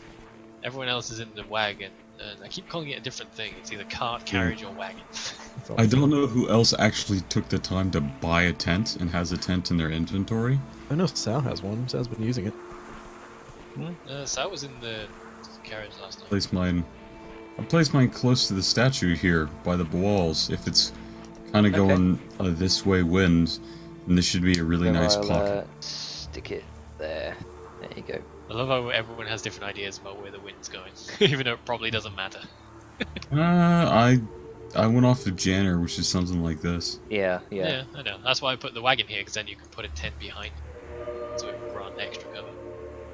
But that's just Vellum's thinking. Doesn't mean it's But wrong. I have a wall. I have a lovely wall and pocket. It's hard to tell. I can't actually see up there. Like, even when I go with it's like really hard to see. Oh, is that a wall? Walls. Oh, if that's actually a wall, Jenner, can I change where I'm putting the gun? Oh, right, sure. Yeah, it's really hard to see with the darkness on my monitor for some reason. Nice and gamma. stick it nice Well, and Yeah, I mean- wherever is applicable is fine.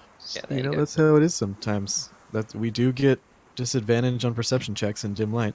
So Well, We I do. mean, And we can't discern color, which is why I always throw up a fireplace or try and have a torch when I adventure, with the exception of when Grunk is near enough that I can blind him. yeah. So, what are the rest of you guys doing? haha, Torchy simulates the light. Hey, Torchy's back. Hey. He can be the Torchy. fire. Perfect. Fire in our hearts. Actually, hang on. There we go. Oh, but But my Torchy- purple fire. but Torchy. Purple fire. Oh, hang on. I gotta move Oh, everything. there goes the Oh, no. button. Okay. I broke the world. Hang on. There we Okay, go. the world. She broke. It's another planar shift. Totally normal and explainable. There you go. Can you do me a fast favor? Yep. Just right click my tent for me real quick and put to top. There we go. Okay. Still got the purple fire. Yep. Yeah. Okay. All I needed. Yeah, also Janner, the like frame thing, you have the black stuff, it's in the middle of the screen still. No, Wait, it's what? fine on my end, so it must just No, be it's Hang on. fine. There we go. it's client side. Yeah, no, it's There fine. you go. Yeah, thanks. Okay. So,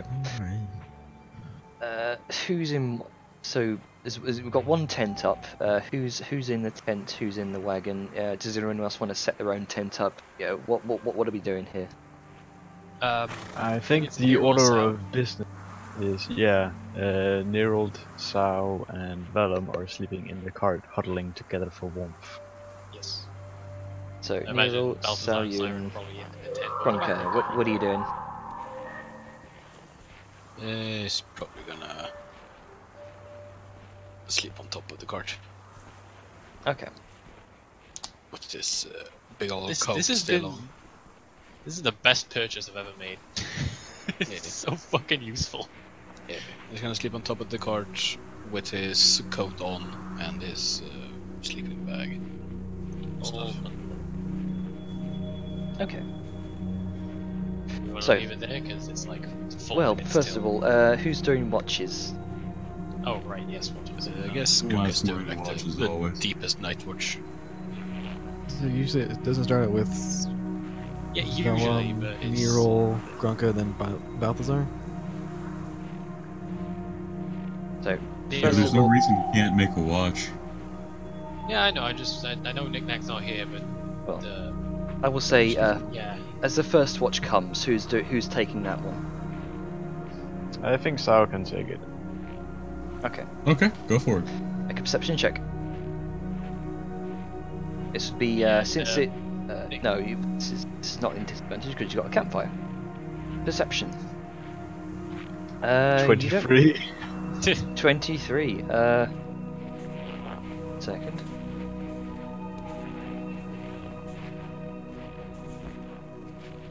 I think Nick Nack said something about Nero just sleeping. Yeah.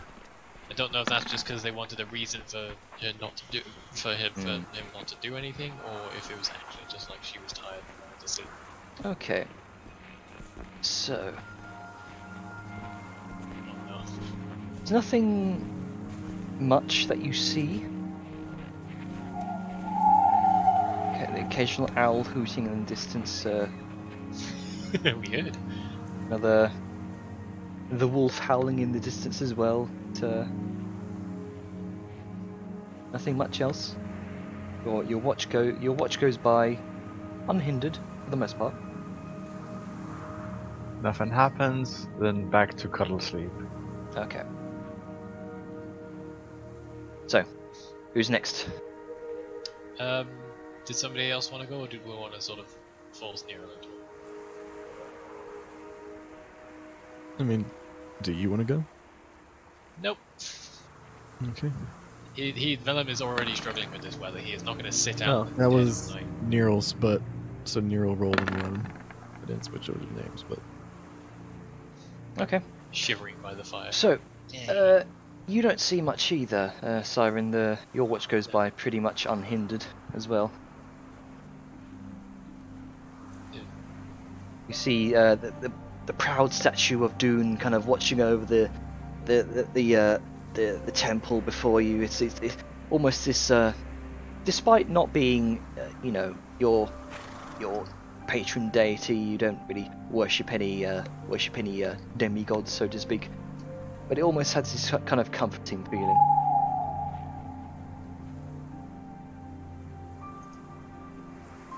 So, who's next? Grunka. Grunka. Yeah. Perception. 12. 12. Okay. So many average rolls. Now Yeah, it's scary. pretty average rolls. So, looking around the temple ruins, kind of taking in the quiet atmosphere. Most of your watch goes by unhindered, Grunker. Although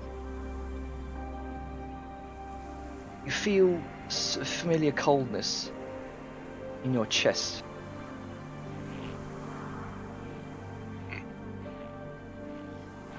It's a lot stronger this time. It grows. This icy pain takes a hold of your chest. You clutch it, kind of feeling as though your heart might freeze up in place. But it doesn't. Then a sense of presence overtakes you. You feel as though you're being watched. Go away.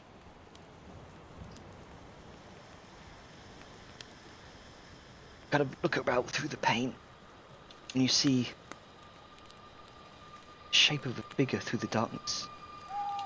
Oh no. With your extended dark vision, you can see it's humanoid, standing in a sundered gap in the wall of the ruins. Dressed in a black hooded garb, 2 misshapen horns and a long spaded tail sways behind it. And the figure brings up a hand tipped with a long spindly finger, puts another one against its lips, beckons you forth. Make a wisdom saving throw. Oh no, wisdom. No. That's a javelin. That is his wisdom save. Javelin. Uh, You got this, man. Nat 20. let's see. Wisdom. Wisdom. Nope. No. Oh no. You feel an inherent trust. You feel an inherent trust towards this figure. There's this wash of comfort, which kind of comes over you. To you, it's a friendly shape.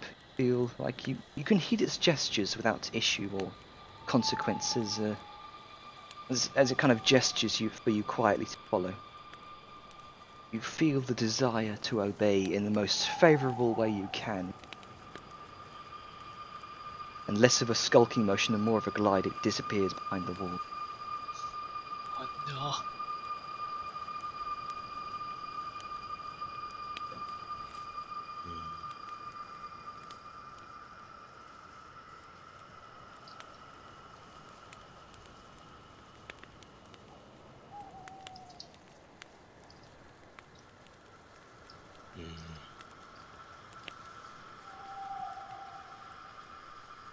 You feel yourself sort of pulled towards that direction.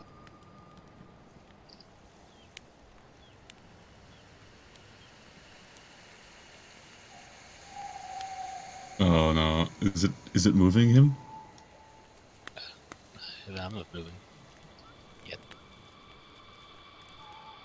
You feel as though you have to obey it in the most favourable way you can. Did it actually tell me to follow it? It gestured with its index finger, kind of like a come hither motion, Right. and it also pressed its fingers against its lips.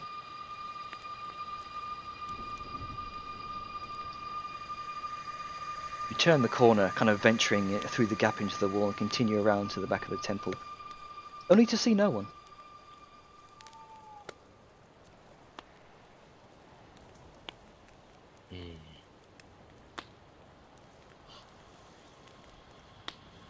Then you turn around. You come face to face with the figure. You look up and see 2 pinpoint red lights beneath the hood. Even with your dark vision, it's difficult to make out features.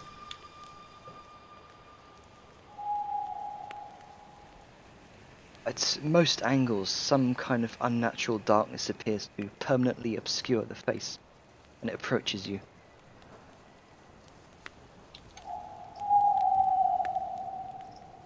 And a feminine voice comes from beneath the hood. Yes, my little host. Are you well?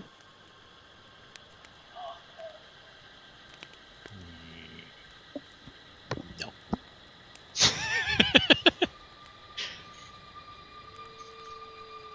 Figure kind of tilts its head sympathetically. Poor little Grunker. Out here, all alone. Surely you'd like some company. As she kind of speaks to you, Grunker, she paces around you like some sort of skulking predator encircling her prey. It's eerie. You don't see the motion each leg kind of taking with each step. It's like she glides across the snow, leaving it undisturbed, and her voice is like silk to your ears.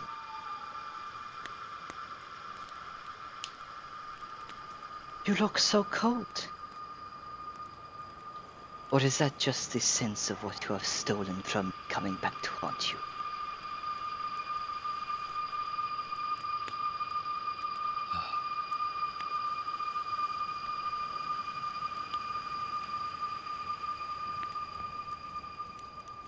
How does it feel, knowing that you are a part of me inside of you? Invasive, is it not? Yeah. My other half? And you feel the icy pain take your chest over once again. Other half.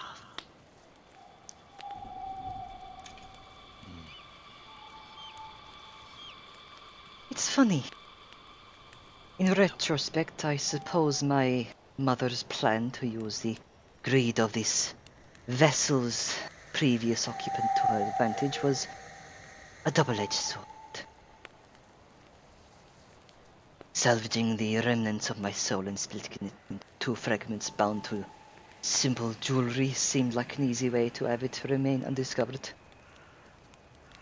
Perhaps she should have counted for the curious greed of other members in this band of misfits. She kind of the two pinpoint beads of red light beneath her glare down at you, Grunker. Had you not gotten your greedy paws on the amulet, you would not be in this situation, but... She kind of spreads her arms wide, tattered black sleeves kind of drifting in the light breeze, misshapen claw-like fingers which are unnervingly long. She continues. But here we are.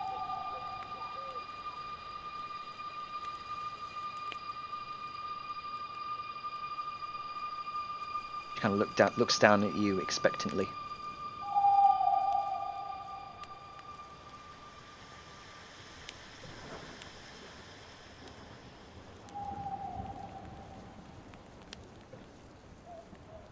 Have you nothing to say for your thievery? No. Then I shall keep this simple for your simple mind. Yeah. You have something of mine that I intend to take back. I have traveled for days on end, following the scent that my wolves have given me. And quite frankly, I am in no mood to make this more difficult than it needs to be.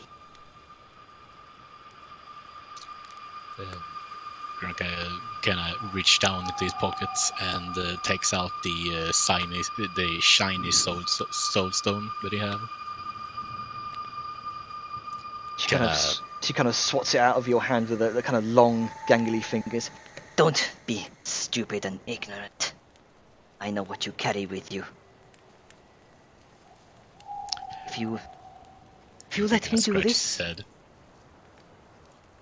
as a reward, I will leave you and your companions alive. Or should you refuse, I can take it from your dying body by force. And the rest of your friends will die in their sleep. I guess still kind of scratching his head, not quite You sure carry what she wants. half of my soul with you. Thief.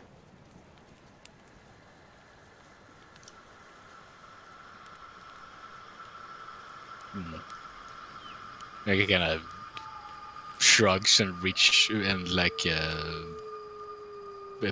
puts out his arm while holding up his bag. It's like, I don't know what the fuck you want. You won't 'Cause, find I don't what you think are it- looking Literally too stupid. I just don't think he would remember, like, what she's specifically talking about. She kind of points He a doesn't know what the long, fuck magic is. a long kind of spiked finger against your chest. What you carry will not find in your bag. You carry it within you. And I intend to draw it out, one way or another. Either way, all it would take is the taste of your blood to draw it out. I give you two options. Entirely your choice, but... You hear the silky sweet voice from her lips once more. I am sure you and I would prefer the form.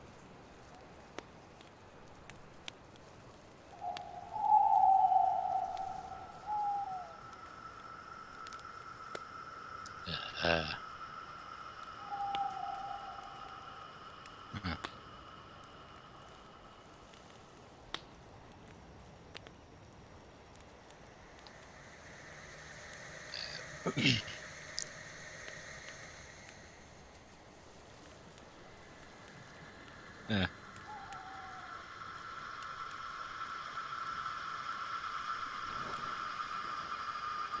What you doing, Grunker? I don't know. I can't really shout because she told me to be quiet. Also, I'm not sure he would really talk because she told him to be quiet. So It does say here that you would be obeying her in the most favourable way possible to her ends. to her, okay. Yes. I'm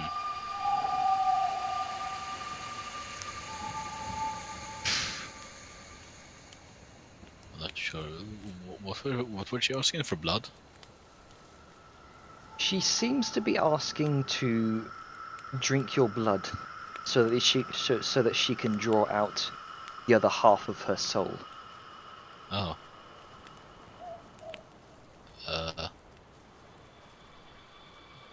I mean, That's not a loaded question at all. I mean, she did Kind say of that. dangerous. I mean, she did say that. Well, because of the spell, I see her as like a friend, right? Yes, you see her like a very trusted friend. Oh, well. I mean, in that case, the answer's still gonna be no. I don't know. No. Go away.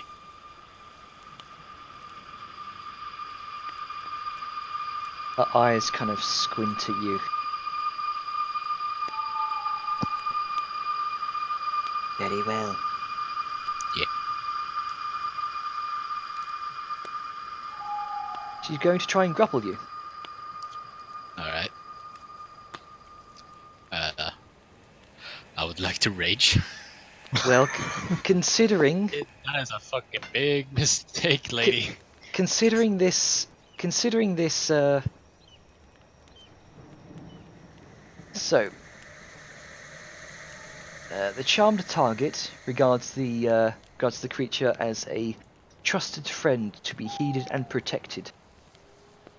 Although the target isn't under the creature's control, it can take the creature's requests or actions in the most favourable way it can, and it is a willing target for the vampire's bite attack.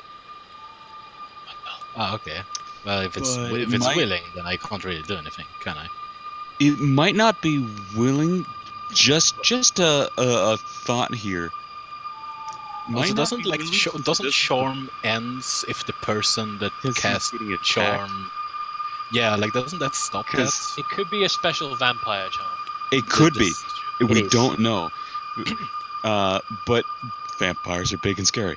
But there's just the potential that maybe most favorably to them, you would want to act most favorably, but that doesn't mean you want to put them into like a suicidal risk of something of getting all your blood sucked out by a vampire. So, you know, there's a toss-up on both sides of not instant mind slave, you know? Needs to obey, but not obviously suicidal or something like that. It doesn't say that here. Well, I guess it's a different. Different. it's different then. Yes, it is. Sorry, Grunka, don't get fucked. I mean, I'm trying. I mean, I guess I can't then. So, I mean, I can't really do much. Like, I guess I would try and avoid it. But, again, like, I don't think the spell would allow it. Doesn't seem that Well, way. she is mean- attacking you. Huh? She's simply trying to grapple you. Grabs are an attack. But it is just a grab for now, so who knows?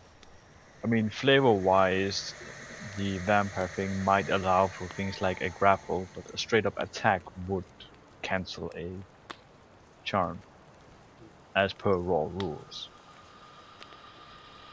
She's not straight up attacking Either way- Grunka. Continue. Just trying to hold him still. That would not break the charm, I'd say. Yeah, probably not. So, I'm staying out of it. Alright, well, I mean, I guess we can't really do anything, so. Yeah, just continue, I guess. okay, I going can't do to anything. should be a bite.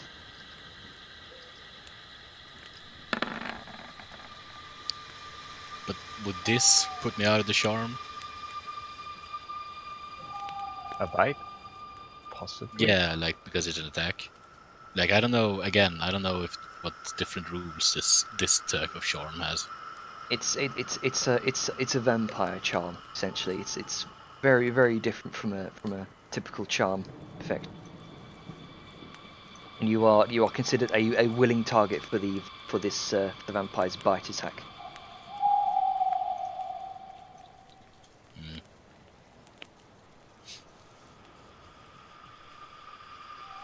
Right. So the mouth opens beneath the hood, kind of hisses. The gape is unnaturally large. You see kind of rows of sharp teeth beginning to extend. She moves in for a bite. Oh no. See shroud of cloak kind of encompassing you. You see nothing but black, and you feel the coldness overtake you. You feel sick, drained, and weakened all at once. All of the warmth in your body now gathered into one spot in your neck. Black kind of goblin blood spatters the snow beneath you, and the pain is unbearable.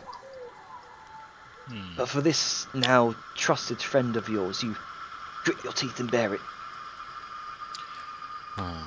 Okay, so I'm just reading on the charm here. Mm-hmm. So it takes the vampire's requests or actions for the most favorable it can, and it is willing target for the vampire's bite attack. Each time the vampire or the vampire's companion do anything harmful to the targets, it can repeat the saving throw, ending the effect itself on a success.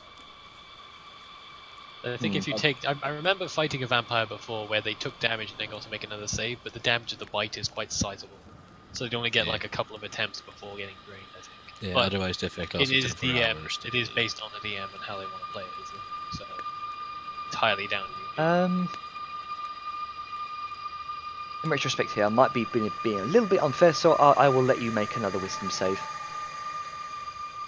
Right. It's probably not gonna do much, but 17. So, the bite continuing here. You hear the voice in your head beginning to kind of shriek out in this twisted sense of ecstasy and agony all at once.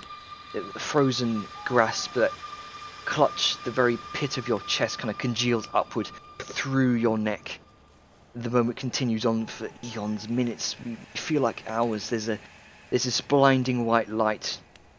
You almost feel as though she might suck your own soul out as well. The white light turns into a collapsed point within your vision. This it? I suppose then you must would have heard her This what- ecstatic cry. Oh, this is in Grunker's head. Oh, in his head. Okay. Yeah. fair enough. Yeah. This is the soul being. This is the half soul being sucked out through his neck. Okay. You have to wonder to yourself, Grunker, is this what death feels like? Yeah. Take, So I'm just. Yeah, I just wanna wonder just how saving throw work. Like, if the saving throw was 17 and I got 17, is that a success or a failure? I'd say Right. meet or beat. That's To the meet or usual beat. thing. Must You- succeed on a D17 saving throw. So I will get to that. Don't worry. So Mhm. you take 8 piercing damage and 15 necrotic. 8 and you- piercing and what? 15? 15 necrotic. And your maximum health is also reduced by 15. Oof. Right. I think you're a barbarian. Yeah. And so, because the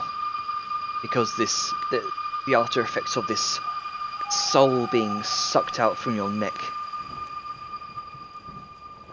you feel incredibly weak. Your strength score is reduced by half. Oh! Half. Woof! So it is. Yeah. And as- quite as- a lot as- from this. As she kind of stands up, kind of enthralled in this moment, you can see you can see what looks like a collar around her neck. This kind of glinting with what looks like blue glowing energy. Which Question, is it score or modifier? Just Score. for clarity. Okay. Sorry. Yeah, so I have -1 now wait, as a modifier. yeah. However, Well, I'm useless. it was meet or beat. It was a 17 you needed to beat, and you snap out of your charm effect. Oof.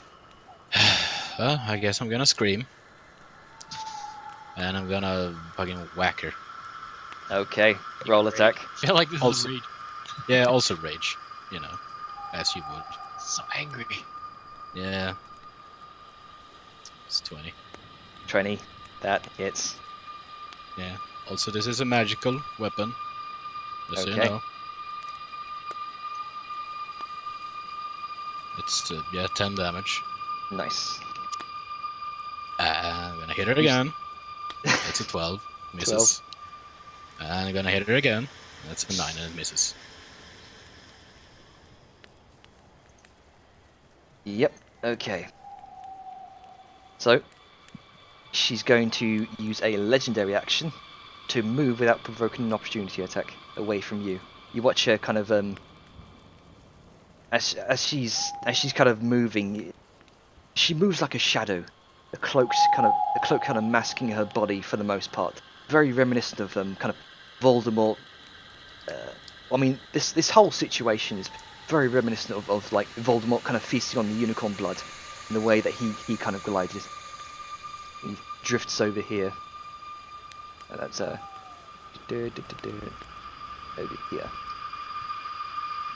And she kind of hisses out loud at this unexpected kind of sudden ability for this. What she thought was this dumb, this dumb kind of rock goblin who's been host to her other half of the soul suddenly breaking from her charm effects. It's unexpected. She kind of, damn it. Where'd you go? Up there. And with that, she's going to look over her shoulder, kind of snap her fingers.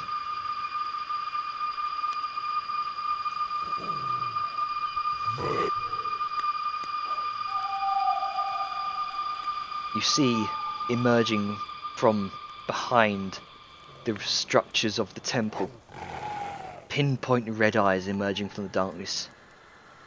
2 pairs of eyes, 3 pairs, 4 pairs, 6 pairs of red eyes.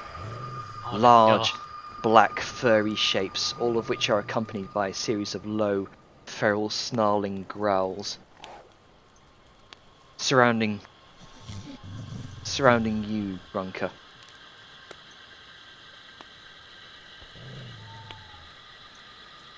He said he screamed. Do we wake up? Yeah, you do. When a Grunker screams, everyone fucking hears it, I feel. If you don't hear the Yeah. Grunker scream, then the wolves growling and barking would definitely. Oh no! That actually startled me a little bit. You fuck. Because it came through my left speaker, and the music's coming through my right one, so it was just out of the blue. And it's like, yeah. Well, I do believe this is a very, very intense narrative note. Yeah. Yeah, now's a good point to leave it at.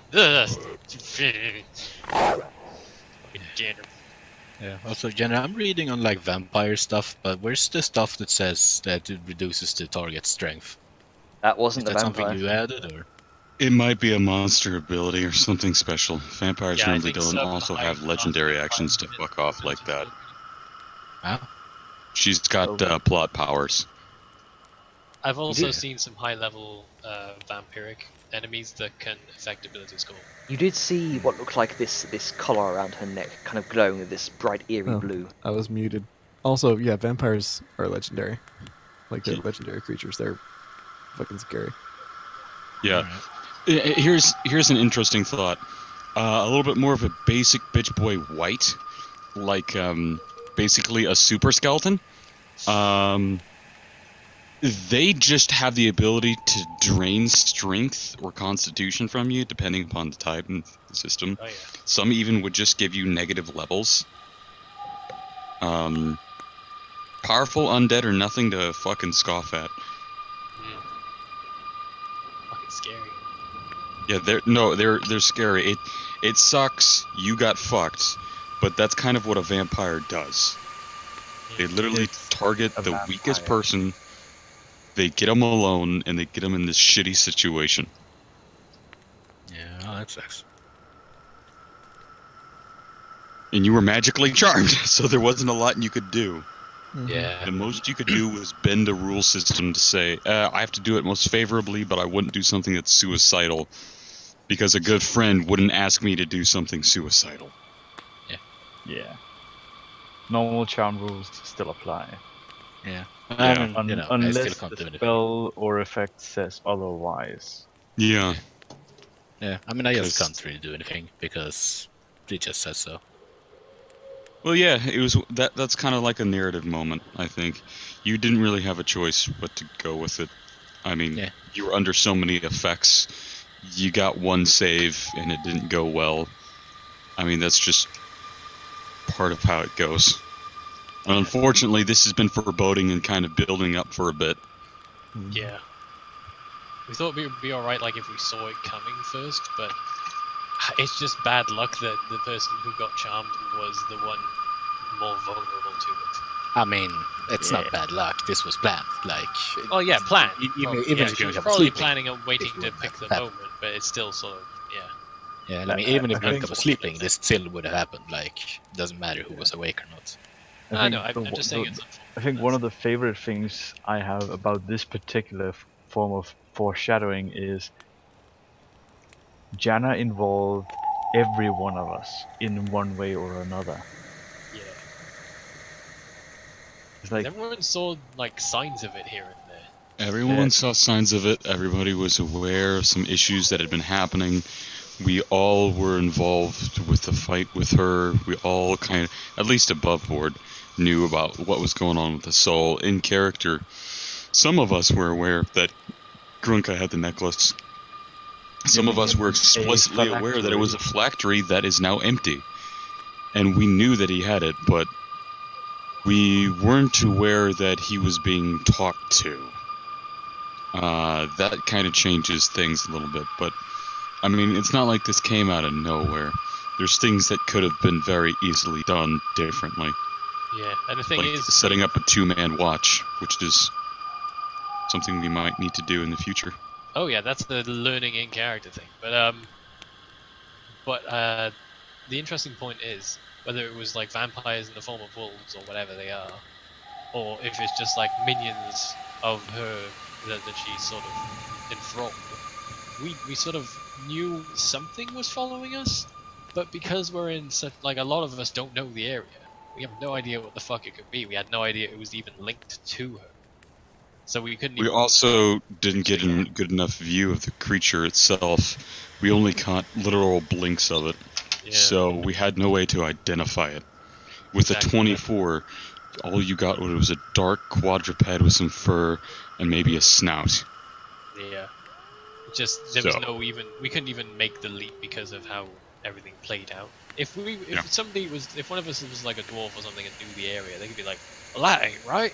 That's a bit weird." But That it's don't like belong we here. don't. We're all sort of Fucking- new to the area, and that was a well played sort of bit by Gina. Press F to stir the pot for Arngrim. Man, if only we had some kind of cooking dwarf who knew about the dwarf lands. The more the things that happen, the more I'm gonna be like, oh, I wish I I was feel like this might have been a thing Jenner planned from the beginning, but then Yes, it Arngrim was, no longer actually. in the picture. He's Like, told me God damn about it. this moment. In fact, he hasn't told me in detail of this moment, but he told me that there would be moments like this where there's things specifically made for Arngrim. Well, not made for Arngrim, but specifically made that Arngrim could capitalize on. The sad part is when whatever fucking happens and I have to Balthazar dies or whatever and I bring back Arngrim, then we'll be in a different part of the world where it wouldn't be fitting. The only thing I told you about this would be, the lore behind Dune, because I think that would have You been told me relevant. the lore behind Dune. You told me that you had some interesting things involved with like the world and where we were going, to that a dwarf like Arngrim would be useful, especially for somebody who had ancestor worship and was clerical. Yeah. So you told me that'd be useful. You never told me the plot. I did not know this was going to happen in or out of character. I didn't know anything about this in this region. All I knew was that the party was eventually going to be going somewhere that would be dwarven-like, and that Arngrim would be well suited for, and to be a more recent goal. So I'm not holding anything out or have any special info. So. Yeah, I mean, honestly, Arngrim would have probably like jizzed himself at that fucking temple. We've been running around, examining all the stonework and the pillars, and praying at the statue and all sorts of shit. I sent a message to Janner. I don't think it got forwarded on, but there is something very interesting about his connection and this temple and the party. We may never know. He's the reincarnation of Dune. Well, no, nothing like that. He's a cleric, not a fucking immortal, whatever. That's the reincarnation, not immortal. The mystic immortal that like reincarnates or whatever. You know what I mean? Yeah. Yep. That race, whatever the fuck it is. Yeah. Fuck it, whatever. Divine Soul? But yeah. No. Yeah, that's it. Divine Soul? Yeah, there's interesting hints on that. You might remember if you do a big enough think on it, Ducky. Get some thought. Oh, trust me, I do a big think. Do the big think. I think in character we're probably gonna realize maybe we want armor that's quick to put on in case we get raided at night, because it's becoming more regular. I mean, going in that's armorless is kind of like worrying. I think there actually is a set of pseudo magical armor thing I can make. Yeah, but that's like that magical takes stuff. like an action to put on. I mean, getting like Yeah, but basic that's magical light armor. down the line. Yeah, Down it's the called a line. shield. I see. Not wrong. One action. Well, Thank I you. mean, yeah, but not everyone is able to use a shield. Well, most people Well, should can be. use it, but not. And hand you weapon. are. Yeah, well, Gronka as well. He uses two-handed weapons. Well, that's a choice. Yes, you know? but then again, he is a barbarian. He doesn't need armor, so. Not as But much. yeah, I think that's something Velen But- might think about if we survive When- this. When you have 8 strength,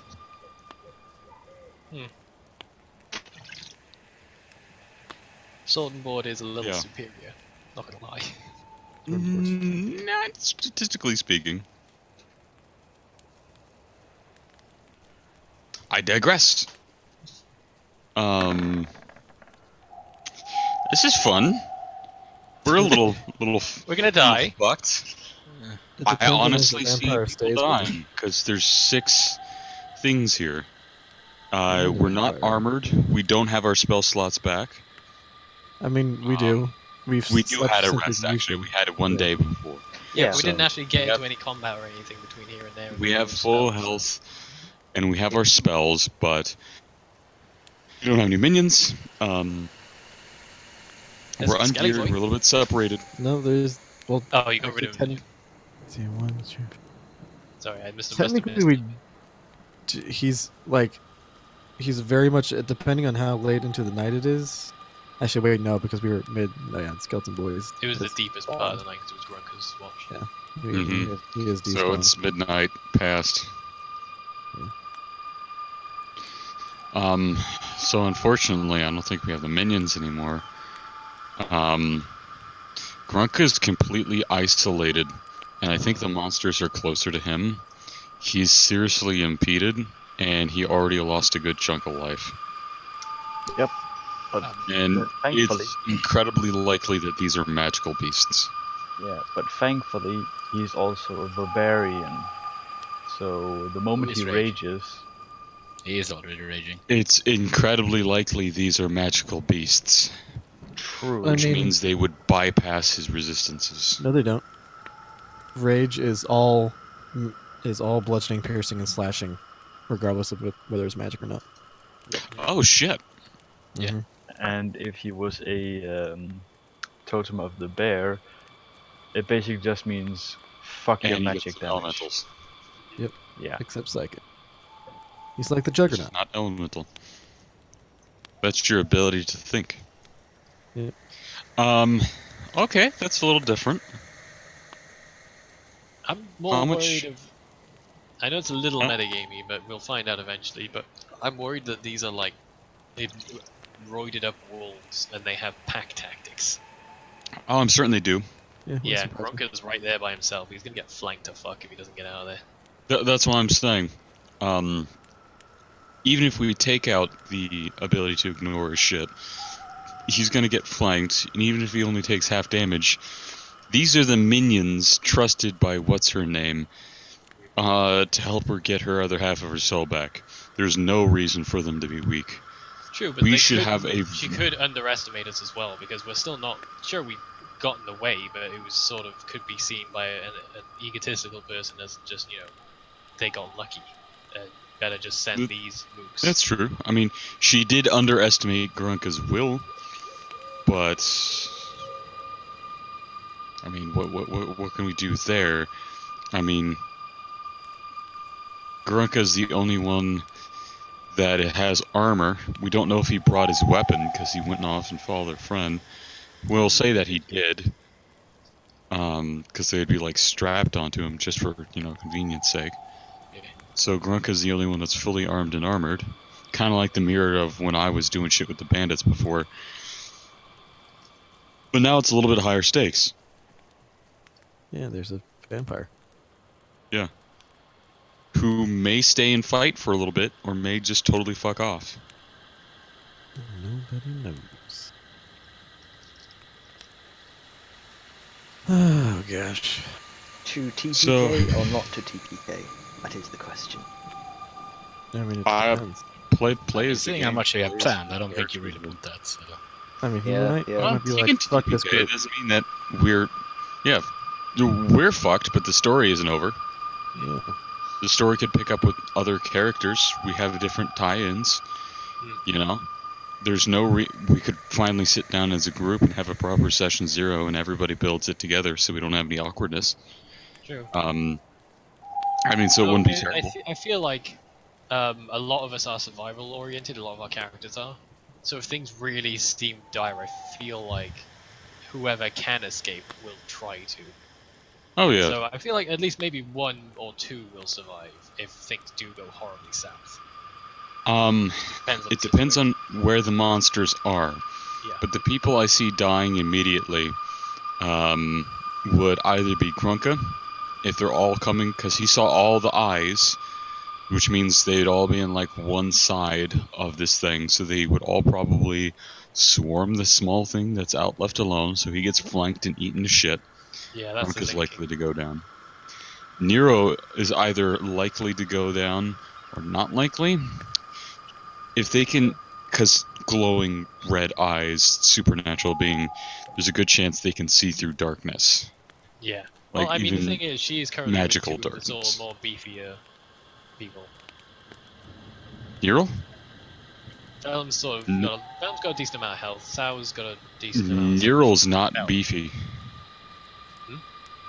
Nero's not beefy. Yeah, I know, but what I'm saying is there's 2 beefy people there who can help, keep her alive while she's doing Oh. stuff. Yeah, that does Yeah. depend on their positioning. That's the key factor. Yeah. That's the thing, is it all depends on the positioning. I mean, you're all trapped in the cart, which is not great, because if they get to that before you can properly get out, no. Well, a gun would disagree. No, I'm gonna say is, Oh, yeah, shooting just- somebody directly adjacent to you is kind of shitty. Yeah, it's just like they move into the cart, they come to the back of it, and then Sal is just holding the gun, just like, fuck off. Oh yeah, definitely, I could see that. Good old If you castle got a wall. shotgun or something, but if you got a rifle or a pistol or whatever, and if you have to make a ranged attack against wolves that swarm you and get adjacent to you, you're gonna have a really bad time unless you have a special thing that says you don't take disadvantage for that. Either way, it's going to be a Yeah. tough fight, I feel. Especially because it's Oh, at yeah. night, because we're all sort of surprised. It's at night. Not mechanically surprise. surprised, but we're all sort of, waking up and thinking, oh fuck, what now? We're As basically characters, we're not mechanically aware of surprised. context. They've all come out. They've come out and they're beginning to act, and that's what's waking us up. We should be surprised. Yeah. I mean, wouldn't you argue that if the tables were turned, wouldn't we have surprised whoever we ambushed? They're still asleep in their tents. They're only waking up right as, one of their other persons is getting fucked. Yeah. So- I mean, surprise has always been a sort of iffy point from whenever I see it. I can see that, but, we weren't aware of any of this when it happened. It would make complete sense for us to be surprised. I don't think there's a lot of room for iffy. We're panicking and scrambling to get up. This is very much a surprise round on us. Yeah. Mhm. The thing is, I've seen DMs sort of debate implementation of surprise rounds. Some people say it doesn't exist. Some people do the actions of the enemy and then start initiative, and that was their surprise round sort of thing. And some people actually have a whole round of combat Yes. after initiative and say that's the surprise round. So it's all usually DM centric. I'm more of a fan of Kind they of, do but their it thing and then- mechanically is a thing. Because if we look at,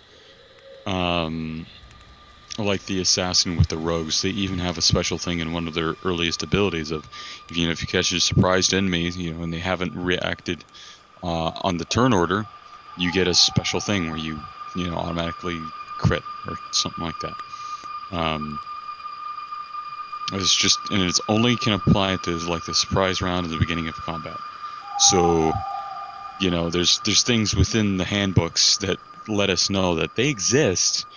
They might just need to be a little bit more clearly defined, but chances are they're just clearly defined and nobody has really looked for it properly. It's certainly in the book. How many hours is a shift again? I always forget because we split it up. 2. 2. 2 hours per shift. Then 4 okay, people. yeah, that makes sense. Hmm. Yep. Yeah, 4 people take a shift. Yeah, I hear it shifts so much. I never really thought about the time again. Yeah, Yeah. I mean, so some do shifts per 2 hours, some do it per 1 hour. I've Depends also on tried have one do how it many per people. 5 hour, but We should start taking double shifts after this, though. Yeah, I think that's going to be a unanimous in-character decision. Because if we just make that 2.5 hours, You 2.5 can't- hour shift, You no, we regain, can't. Fuck. Yeah, you regain no benefits from a long rest if you do something for more than 2 hours. yeah. So So unless we'd we have to get do- any new members, then yeah. So, mercenary. who wants two to hours. do? Who wants to do Skittles? yes. All right. Okay. Interruption. Reverse order. Let's go from the bottom up on this time alphabetically, since we're That always doesn't going quite from work A. because we're in a horizontal chat format. No, it's fine. We just go off of the fucking alphabet. Yeah. Also, yeah, sure. So Totally makes sense. in this case, it would be Sable. Yeah. Positive. You are fucking nailing the atmosphere because holy hell, I was legitimately like, I'm saying it again, but that sort of wolf snarling was legitimately startling. Because there was this huge tense air about the situation because like you've really done the forebodingness of it. You were slowly drawing Grunker away from the safety of the camp with this mysterious individual, and then the slow, almost agonizing moment of just like bite. And that built a huge amount of tension, so that when the sudden snarling of the wolves came along, it was like, oh shit. So you're doing amazing with the fucking atmosphere, like goddamn. Only minor point I can think of is when we inquire about information, any specifics or things like that. Like I was asking about the cave entrance and what the space was between the cart and the cave wall. Times like that when we want like specific information, don't feel inclined to specifically lay out the particulars unless we ask for them. Right. Okay. Because I could have easily just continued on with oh, there's about this much of a gap. But it's just things like that. I know it can be tempting to sort of describe and elaborate, and that is good at certain points, but if we're sort of looking just for information on how to progress, it does eat up a little bit more time when you go into all this information that we're not really going to use because it's not what we asked for. It's a very minor quibble, but as well. Yeah. Okay.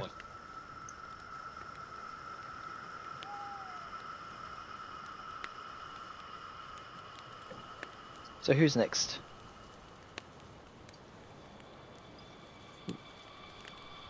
Let's see. I think. Oh, it's on the right hand side. Let's see. Well, it would have technically been Ducky that was first, a stable utopian, but that's Never done the opposites. I know that's what I'm saying. Like, if you look in the channel that we're all in, on the right hand side has all of the members, and we're listed I can alphabetically. only say 4. Oh, well, it was Ducky. It was Unstable Utopian, Sable, Nectara, Janner, Gab, myself, and then Atlas. In my brain, Duck begins with a D. No, that's fine. Yeah, I still have my Discord name as an old username I used to go by, and I still go by that on Steam. No, All right. that's fine. I'll choose. Shall I? Ducky, All right, you go. Yeah. As was said before, you fucking nailed the mooding, and good choice on music. It was something. It really added to it, and you've gotten better with your descriptions, actually. So there's that, and I do like these little splash screens you have. They are actually really good for like setting the scenes without words, and then you add the words that mean something to the scene.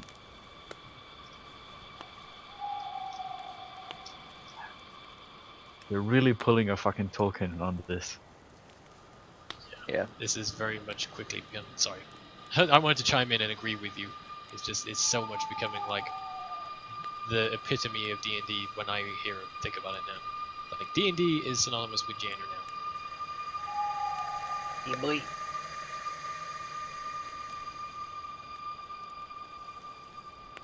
Okay, Gronka. Gab, even. I mean, I can't say I'm too happy right now, but it's understandable. But yeah, I mean, I think they got the elemental stuff was nice. It was a bit tense there. It was very like. It was nice that you let us kind of run away Yeah. without them being too aggressive. It could have gone a lot worse had you not used your innate Terran tongue. Ever since I built it, yeah, I mean, ever since I built him, when I picked a language, I've just basically been waiting for an elemental because that's basically the only thing that speak Terran. So Yeah. yeah, I mean, otherwise I can't really say too much. Like, Yeah, Terran is very specific. yeah, I mean, I think. Like this is like my first ever D&D game, so like to me, everything that happened was a bit punishing for the single saving throw, but I guess that's just how it works. But I mean, yeah, what happened happens. I just hope it isn't permanent, because we also don't have any clerics that have any sort of restoration, and I severely doubt there will be anyone who would ever use restoration on a goblin. So you know. I don't know if they have anyone that can use. No, I don't think so. I think the only one would be Balthazar, but he's just level like 3 in Paladin or whatever, so he's way off, I think. Yeah, I'm actually kind of pretty weak at the moment. Yeah, so you know. I also bet it isn't permanent, because also we're in like dwarf territory and dwarf hate goblins, so you know. We can probably just try and disguise you as a small orc, I guess. I mean, I don't know. That's not a good idea. That wouldn't either, help. They also don't like orcs. Yeah, I don't think that would work. Also because like my head shape is football. It doesn't work. It's okay. We'll just call you Arnold. Yeah. I guess. Yeah, I mean, I don't This really is have my much special else to- cousin Arnold. Yeah. He has a skin condition. Yeah, I mean, I don't really have much else to say. I don't think that'll buy a skin Okay. condition. Avon, Weird. what's your thoughts? Let's see. As I've been telling, there's actually no penalty for sleeping in armor, short of you don't heal exhaustion. Like normally, if you sleep with that armor, you heal 1 level exhaustion, and you regain half of your total hit dice.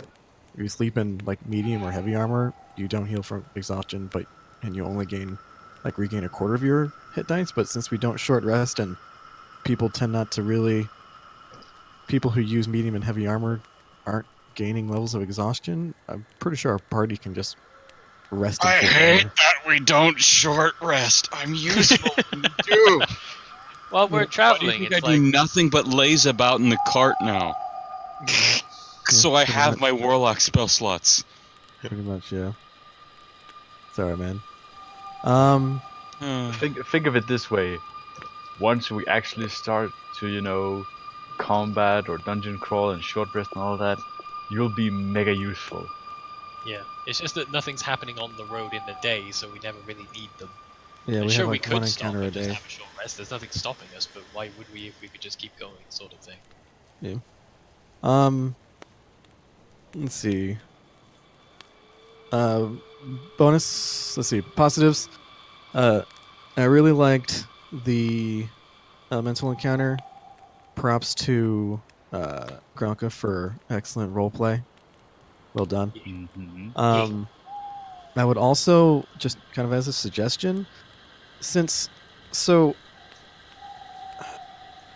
inspiration I feel like if you, like, we can do a couple things. Like, one, like, during play, at any time one of us does something that, like, Jen or you find, like, like, a great example of character, like playing a character, or we come up with an interesting idea, or we do something that just generally impresses you, or you're like, good job.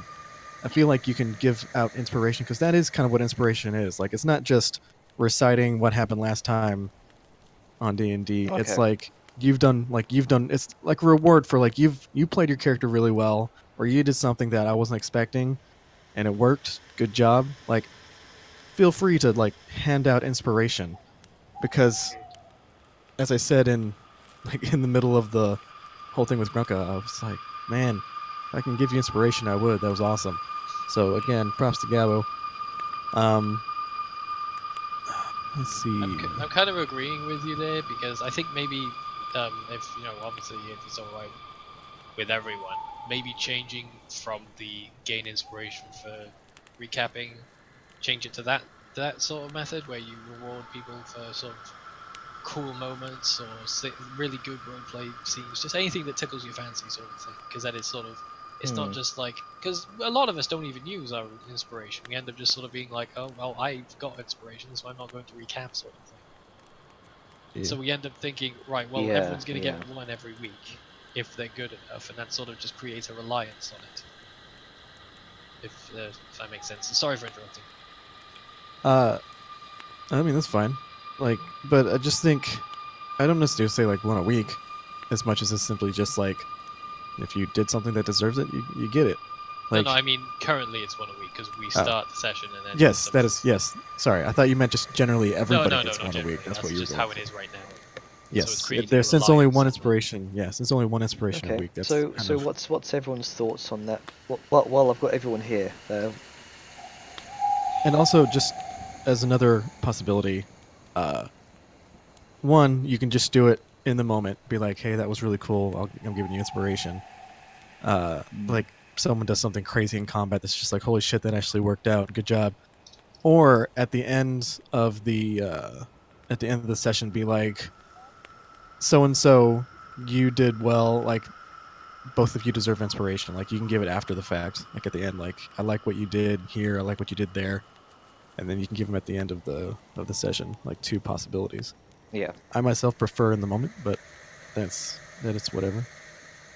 I do like that idea. That I mean, why not? You see.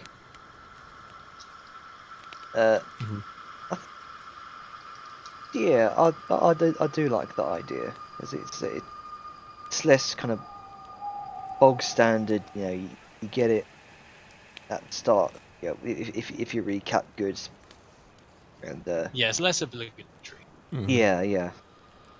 It's difficult to explain. Yeah, and it also incites people to, do stuff, like to come out of their shells and do interesting RP moments, or to do, like, come up with crazy ideas that, there's a risk, but hey, there's a payoff,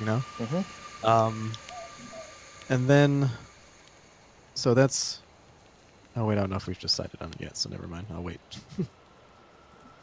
Is, like, general consensus that a positive idea, or is the group okay with this? Yeah. Multiple people are muted, like Balthazar. I like the idea of inspiration being more for RP related stuff, because inspiration, it's kind of in the name. Yeah. Inspiration is generally given out, from what I see from successful games I've played in the past.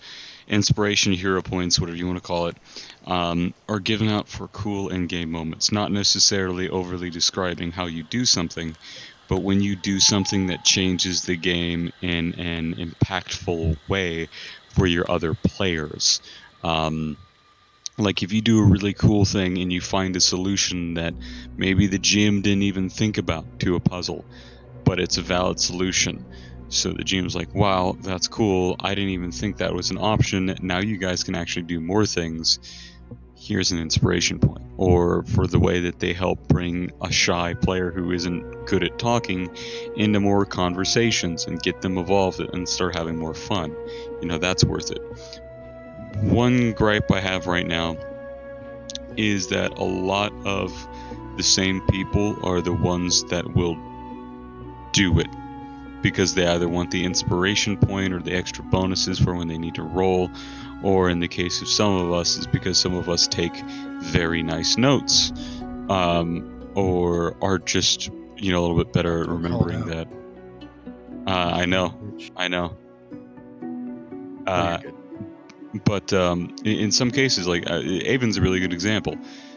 Avon's a good guy to recap us like every time if we had like designated party roles, like each person has responsibilities, and he would be like the, you know, the lore master, the, you know, chronological or whatever you would call it, where he needs to keep track of what happened and gets us caught up to date. He'd be great for that role because the way he writes and handles things is very informative and also flavorful. But if we reward inspiration solely on that, and he's the one that is most, you know, apt to do so, we either then have to make the compromise of saying either everybody gets the chance to go once before somebody can go again, or, you know, you have to limit it. It gets a little bit messy that way. So my suggestion on that is definitely, you know, I'm agreeing that, you know, inspiration for cool things, for constructive group play, I think is a good way to put it. Cool things, cool moments, Okay. cool memories. Cool things, cool moments, cool memories, and cool to your friends. Yep. So what was your opinion on the session then? So overall, good. The one thing I'd want to say is, and you already kind of like dealt with it, is I wouldn't interrupt roleplay. Yeah. Like just to be completely honest, that did kind of piss me off a bit Sorry. because we were having a very big, intense. I mean, it's fine. Like I'm over it now. It's just in the moment that was really aggravating, and so like when you're having a really intense, like character-driven moment, suddenly just being like, "Oh, hey, by the way, let me interrupt. Let's deal with a small mechanical thing," Yeah. and suddenly like the flow is broken. Like Yeah. you saw how we had to like kind of figure out where we were. Yeah. And- That was kind of me instantly regretting doing that. Yeah, in fairness, you did notice it immediately and then sort of go to text and say, I'm going to do this in text from now on. Yeah, so Man, like I again- was the exact same way when I chimed in with the rules. I even sent a message to Aiden like, "Nah, shit." So I mean, it's like you're not alone in doing that. So don't worry too much. So, but again, as I was saying, you already dealt with it, and like you've already, like in real time, it was taken care of. So, like, gripe gone. Like, that's my only negative, and it was already taken care of before I even gave it. So, das ist gut. Yeah. Okay. Suddenly Siren starts speaking German, and then we're getting worried. How Siren is not Listen. a Nazi. Siren doesn't know any poison or gas spells. All she does is no. cold and work with the dead. Jesus Christ. Yet. All right, then let me rephrase it. Suddenly Siren starts speaking Russian, and then we're getting worried. Oh, come I'd be more concerned if I started hearing angry Japanese coming from Siren. Because she would be yelling at a skeleton holding one of your bombs that would be running right at him. Poof! Or even better, learn to make runes of exploding fire trap. Just I mean, you strike can. it at the head. Like, just need to learn Glyph of Warding, and you can just like attach a fireball to it. Actually, I think I can. Seriously, learn put one of those runes on the forehead of a skeleton and set it to activate whenever it's slapped or something. So just tell it, run at that guy when you're like, I don't know, 1 or 2 arms length away, just fucking slap your forehead. It's just like, we want you to explode! No, Suicide bomber. you said it so it explodes when he dabs. When he the skeleton just run up. Damn. I need that sound. Okay, He has Atlas, to what's touch your... his forehead to his shoulder. While doing the double Nazi salute. Sorry. That's all I call it now. It just messes with people. I'm sorry, what? Atlas, what's your opinion on this session? I have one kind of important thing. Just because I've seen it happen with a couple other DMs. All I will say is be wary of the compromise between narrative and agency when you involve your players. If you have an important story moment and you need and really want to tell that story, also consider how your players will feel. Do your players want to play that role in that actor? I think all of us here are kind of like in agreement that you have a story. We're players. We're kind of along to see that story, and we want to see the story. Otherwise, we have, 2-3 real life weeks of nothing but downtown in Port Morkney, and eventually we start twiddling our thumbs and want to go kill something. Yeah. The Eventually. murder hobo setting in. Yeah. Oh, But it will eventually come to a point of, are we enjoying being that actor? Like, it might not have felt very nice for Grunka to be in a situation where he literally had no choice, was being told what he felt, what he could do. Now that's part of, enchantment and illusion.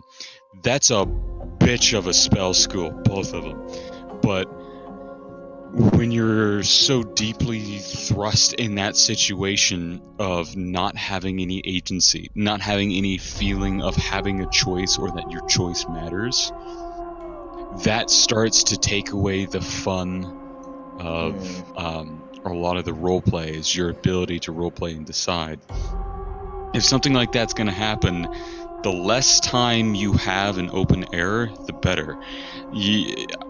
I would have recommended, in that situation where Grunka clearly did not want to go, as he sat on the cart for a while, and then you had to multiple times tell him that you regard him as a friend and you want to do this.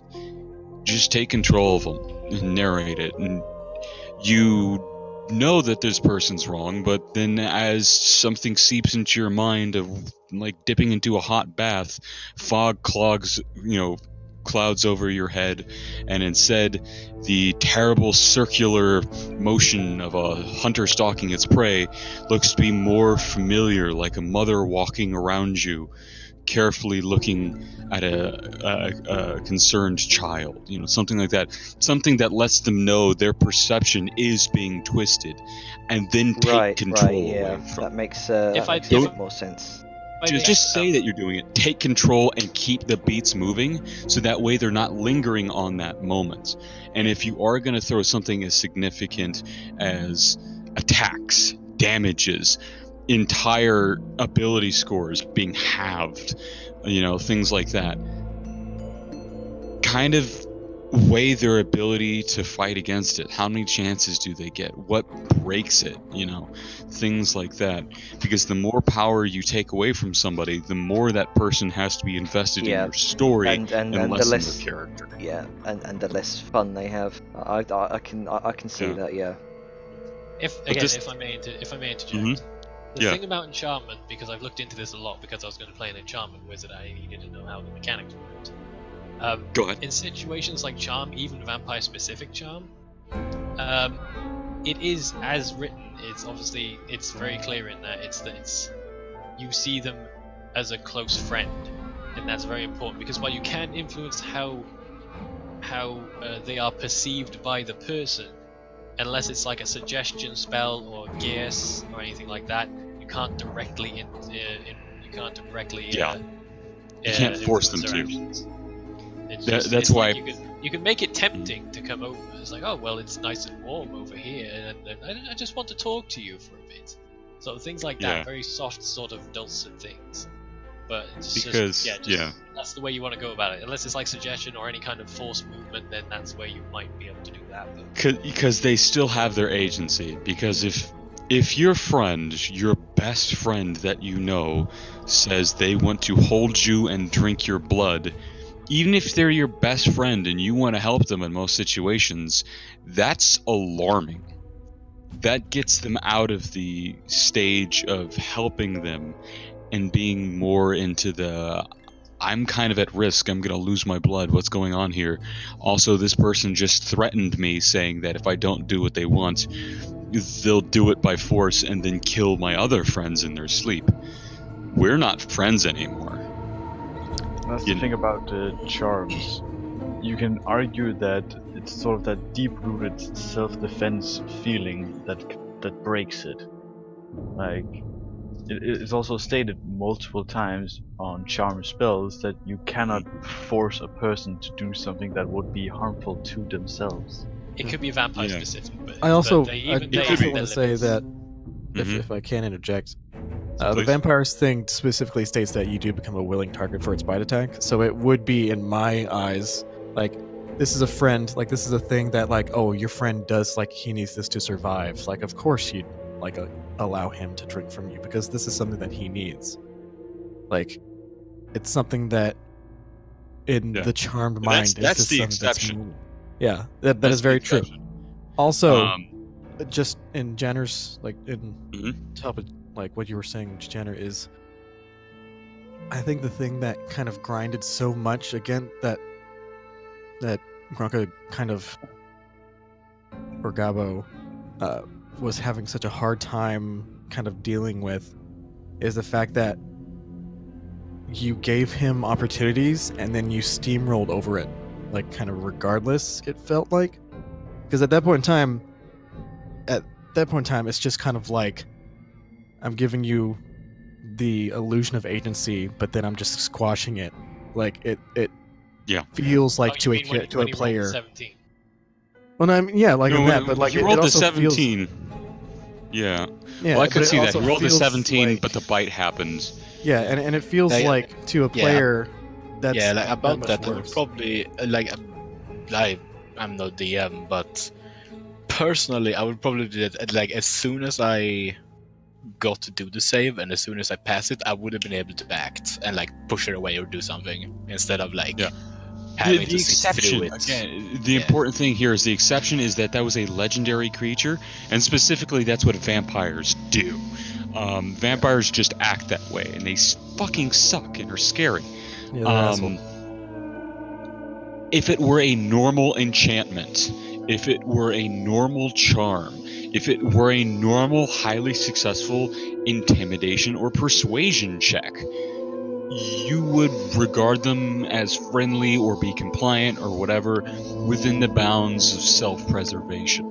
You know, you wouldn't do obviously dangerous or suicidal things. But when we get to a legendary creature that has extraordinary mythical powers of literal legends to control and influence people and their wills and make thralls and mind slaves and feed off of them and make them want to do that, it makes sense that you got fucked. It's not great and it's not super fun, but mechanically / legally that makes sense. If anything were to do it, it would be that. And that's why my point was, if anything like that is going to happen, consider the amount of saves that they get the chance to get out of it, you know, because it does feel bad.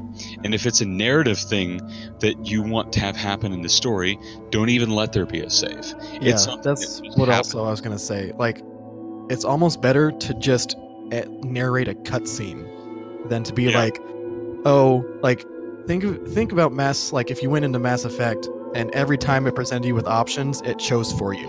Like, that's kind of what it felt like we were doing with Gronka. Right. Like, if it was just a cutscene and you you had narrative beats, like, this is what happened. Like, you saw the vampire, you had you felt the voice, and suddenly, and you're just explaining kind of the What situation happens? that this powerful creature is influencing, then that in itself, like, you can, at that point in time, you could have just been like, it bites into you. You feel this agonizing moment of eternity within the blink of an eye, and then its hold on you snaps, and a scream rips from your throat. And then that's when like everybody wakes up, and that's the narrative moment where he gains, quote unquote, gains control of his character. Like that's a lot more powerful than the blatant illusion. And not saying it was, but the appearance of the blatant illusion of. Yeah, choice. I can see what you're talking about. I'll be better next time because I can. Yeah, I can see. Learning experiences. These are all learning experiences. And as a side point to this, sometimes less is more in terms of description. This is a separate point, but it's tied. For example, if when Runker failed his first save, you could have had like the draw up as like, oh, you feel the urge to approach them, you approach them, and they're all friendly, and they wrap their cloak around you, and then you wake up. You're on the ground, and the snow is falling, it's morning. You could have done something to that effect. That's an example of like narrative absence, I believe it's called. Where it's just like, that would also work quite well. After what the hell happened. I could agree with that. Things later on. It does leave that sort of interesting moment of suspense, as well as like that lingering curiosity. Though that might be something you want to use very sparingly, just because a lack of involvement like that, even if it's just from a narrative perspective, can create a disconnect between your character. So that could have worked out very well. I think there's a very nice compromise between what both you and Avon have said. Excuse me. Tongue-tied there. It would have been very well for a situation like this, if we were to approach another one in the future, would be that to establish an initial save, if you even want there to be one. Consider that he's been wearing the necklace for a while. Parts of her soul have been growing inside of him and growing stronger. He has an initially low will. It is now impossible for him to do this because he has become, quote-unquote, attuned to this cursed item, power, whatever, that lets it do something. And it lets it do your narrative moment. He had warnings. He didn't do anything with it. You gave chances. There is... in the perception of the player, oh, why didn't I do that? I saw that coming. Oh, I totally could have done this or that.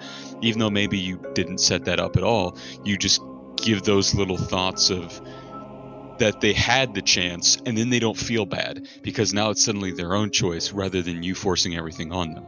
It's oh, I should have done this rather than I never even got to do this feeling. If you combine that sort of either no save for like that tense moment, and then you just go into it instead of lingering on that air of you want to do something and wait for him to reply as a player to something he clearly does not want to do. You just move his token for him. You move his token, you describe what's going on, and you try and keep it a quick going pace. And if he wants to interject or oppose or anything, you can roleplay with that. So you start to feel these things. You start to scream out in your head that something's not right here. But then the words that come out of your mind are different. And there's this constantly shimmering illusion, a mirage on her face between the reality that breaks through of this wicked, sinister face, that cloudy, hazy perception of a much kind, welcomer friend. You have these strange feelings and memories that that don't exist of her being a good friend, and you have this non-understandable compulsion to help her and care as if she was, someone like Webby, and you have that same emotional feeling. And your character continues to go along and do these things because you're enthralled. You have no choice. You're stuck in that weird limbo between hell and pleasure and servitude. And it's awful, and that's a really powerful driving factor. But if you want that to be part of a narrative, no save at all. If you want it to be a tense moment where there could be a chance, and you're fine with that your story won't go that way, and we may never get to see that thread again, then you can throw in the saves. Just be aware that if the saves are too strong or if they don't get enough, the players might feel worse than if they had no saves at all.